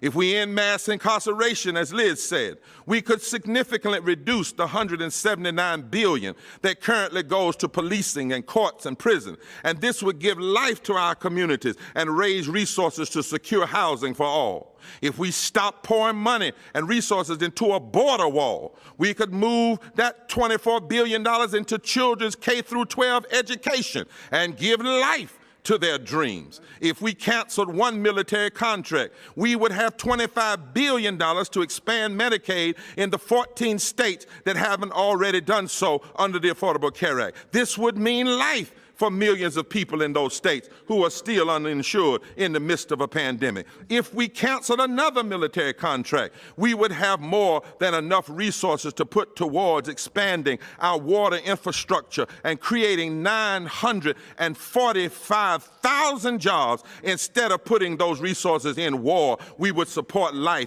because water is life. If we cut $350 billion from the military budget and close some of the 800 bases, we would still have more money than China and North Korea and Iran and Iraq combined. But we could make the world a more safer place and put those resources toward health care and lifting our people. If we had put $6.4 trillion that we've poured into endless wars since 9/11. If we had put that money into green energy, we would have built a renewable energy grid by now with nearly $2 trillion to spare. If we restore the corporate tax rate to what it was before the Trump tax cuts. We would raise $130 billion per year. This would be more than enough resources to fund the $100 billion we need to provide early child care and education for every child in this country. They could live. If we instituted a tiny tax on Wall Street trades, we would raise more than the $70 billion we need to invest in free public college for all. If we implemented a wealth tax on the richest households in the country, we would raise $270 billion a year to put toward fixing our public infrastructure. If we taxed inherited wealth fairly, we could raise $78 billion a year, and we could use that to close the racial wealth gap by putting baby bonds programs that would establish a savings account with resources for every American child. If we repented of the injustices against indigenous people and implemented fair policies for undocumented Americans and homeless Americans, we could change our present and our future and have a true healing from our past. Now, I know somebody's out to say, well, did you get that from the Democrats? Did you get that from the progressive? No, got it from the Bible. Jesus said that every nation is going to be judged by how it treats the poor, how it treats the least of these, how it treats the sick and the hungry and in prison. Got it from the prophets of that Jews, Muslims, and Christians honor. Isaiah 10 said, woe unto those who legislate evil and rob the poor of their rights and make women and children their prey. It's time. The worst mistake we could make now with all of this marching and protesting in the street would be to demand too little. And we have the capacity to change the political conversation in this country, and it's time. 23 million poor and low-income people who were eligible to vote in 2016 didn't vote. Many of them, they tell us, because they never hear politicians talking about their issues. About 107,000 votes in Pennsylvania, Wisconsin, and Michigan decided the presidential election. In those three states alone, nearly 2 million poor and low-income people who did not vote in 2016 are eligible to register and vote in 2020. According to a forthcoming study we've done with Columbia University. In the South, 8.9 million poor and low wealth people who could have voted didn't vote. Why don't many of them vote? Because they say they never hear their issues of poverty. If we want to change the electorate, if we want to change the political calculus, we have to start talking to poor and low wealth people and stop lying on poor and low wealth people, white and black. Most poor and low wealth people did not vote for the current administration. Many of them did not vote because nobody comes and visits them and talks to them and listens to them and hears their stories and says in their policies how they're going to address the issue of poverty. We have the power to change the office holders. And then we have the power to get pressure on them, nonviolent, civil disobedient pressure if necessary, to push our agenda. We have power for in the streets, in the suites, in the voting booths, in the pulpits. We have power, nonviolent power, and it's time to use it. It's not only time, it's past time. It's our time. And when we come together and vote together and work together, we can change and remake the systems of government to serve all people. And then finally, it's time to move together and to refuse to be divided. Our mantra is somebody's been hurting our people, and it's gone on far too long. We won't be silent anymore. It is a cry against the nation's long train of abuses, rooted deeply in systemic racism and systemic poverty. When we say forward together, not one step back, Rob, it is a call to the kind of unity needed to answer the time we live in. It's the only thing that has ever revived the hope of a democracy. In every moment of potential reconstruction, there has been a moral fusion gathering. When poor white farmers and formerly enslaved voters realized it was time to form a fusion party across the South and to face down domestic terrorist organizations and white supremacy campaigns, they were able to move together. When multicultural coalitions decided it was time to come together in a labor movement after World War I, the corporate powers attacked them as socialists and used racist fear and political ideology because they were scared of people coming together. But in the 1920s, A. Philip Randolph and his friends and his allies organized a strike against the powerful Pullman Company, and the Brotherhood of Sleeping Car Porters became the backbone of the civil rights in America for generations. In Flint, Michigan, in 1937, the United Auto Workers took over factories and became a force to reckon with, and a mighty labor movement was born. If you like the 8-hour day and the weekend, you owe it to labor organizers who came together across racial lines. And when poor white folk decided it was time to join black folks and Native nations, Chicano workers, the Poor People's Campaign 50 years ago was founded. And as we face a pandemic, we know America has a long history of dividing people, blaming Chinese or the Mexicans or Spanish or the Indians for disease in the past, scapegoating people by nationality. We know the tricks, but we also know when we decide it's time to unite, oh, there's power. There's power when we come together. The truth is, when you hold on to the truth, justice has never lost. During slavery, it looked like justice had lost, but when Harriet Tubman and Frederick Douglass and some Quakers, Liz, and white evangelicals decided it was time to get together, they formed this fusion movement that brought about abolition. Women didn't have the right to vote, but then Sojourner Truth and others decided it's time. Lucretia Mott, time. Mother Jones, it's time. And they won the right to vote. Plessy versus Ferguson looked like it had the victory, but when Thurgood Marshall got white lawyers and black lawyers and Jewish lawyers and said it's time to take on Plessy, they did it and they won. It looked like Jim Crow had beaten down injustice, couldn't rise again. But when Rosa Parks and Martin Luther King, Bayard Rustin, who was gay, decided it was time to get with white folk like Glenn Smiley and Jonathan Daniels and Viola Wusso and James Reed, when they got together, they tore Jim Crow down. And so we've come together today between Juneteenth and June 21st, the summer solstice, to say it's time. It's time to be real free. Not just free, real free. And it's time to show some light in dark places. And that means each of us in this moment needs to take some inventory of our own time on this earth. Let me close here. I don't mean to be morbid, but in this pandemic, we must be honest about the fact that any one of us could be 48 hours from our last breath. I ask you today, if you knew you were going to take your last breath in 48 hours, what would you use your last breath to fight for? What kind of world would you want to breathe life into for the next generation? What would you use your last breaths for if you knew they were just a day or so away? Well, it's time to live like our last breath could come any moment. It's time to use every breath left in our bodies to fight for love and truth and justice.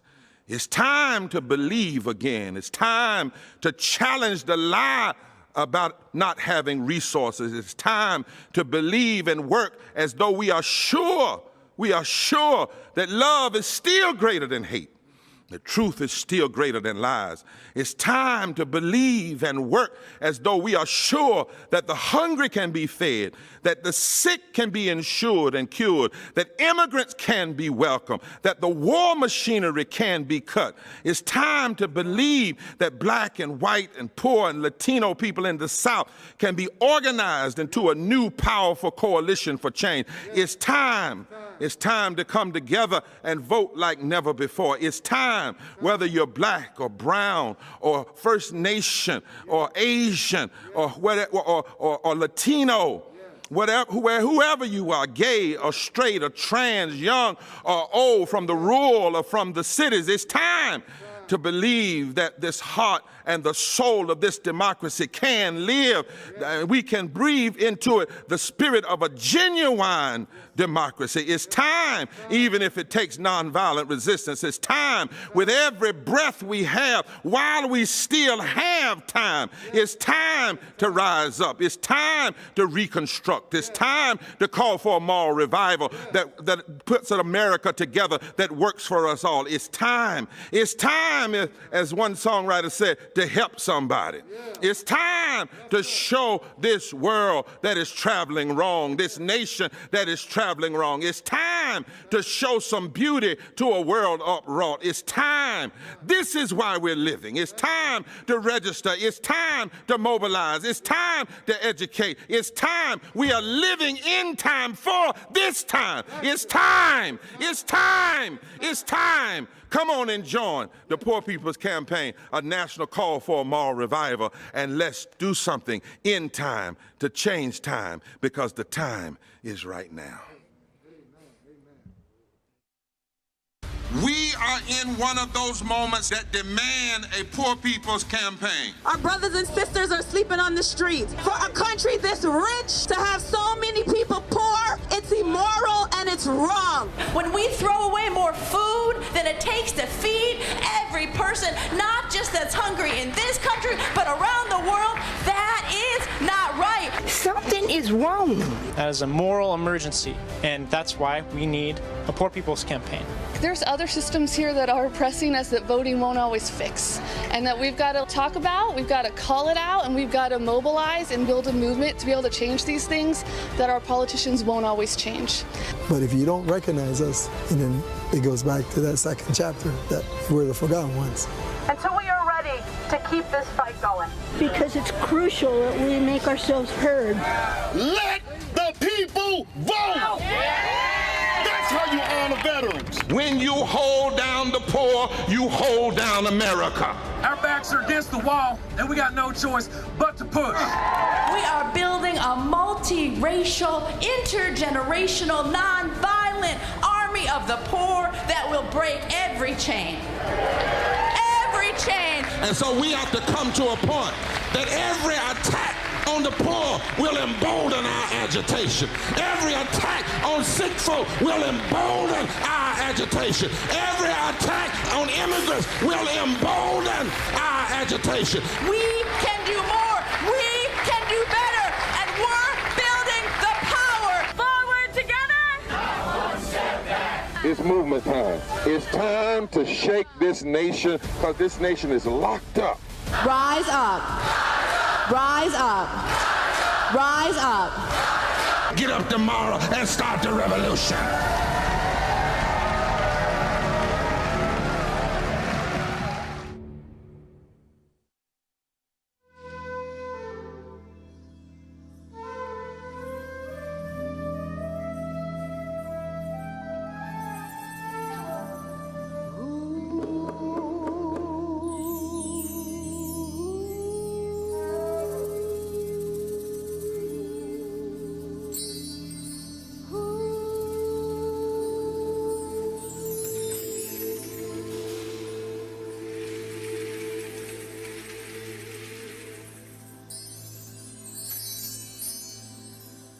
What does the Lord require of thee?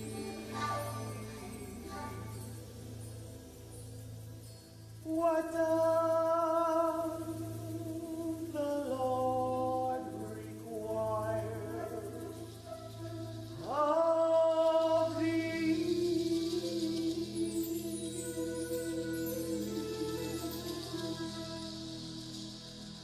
But to do justly, love, mercy, walk humbly.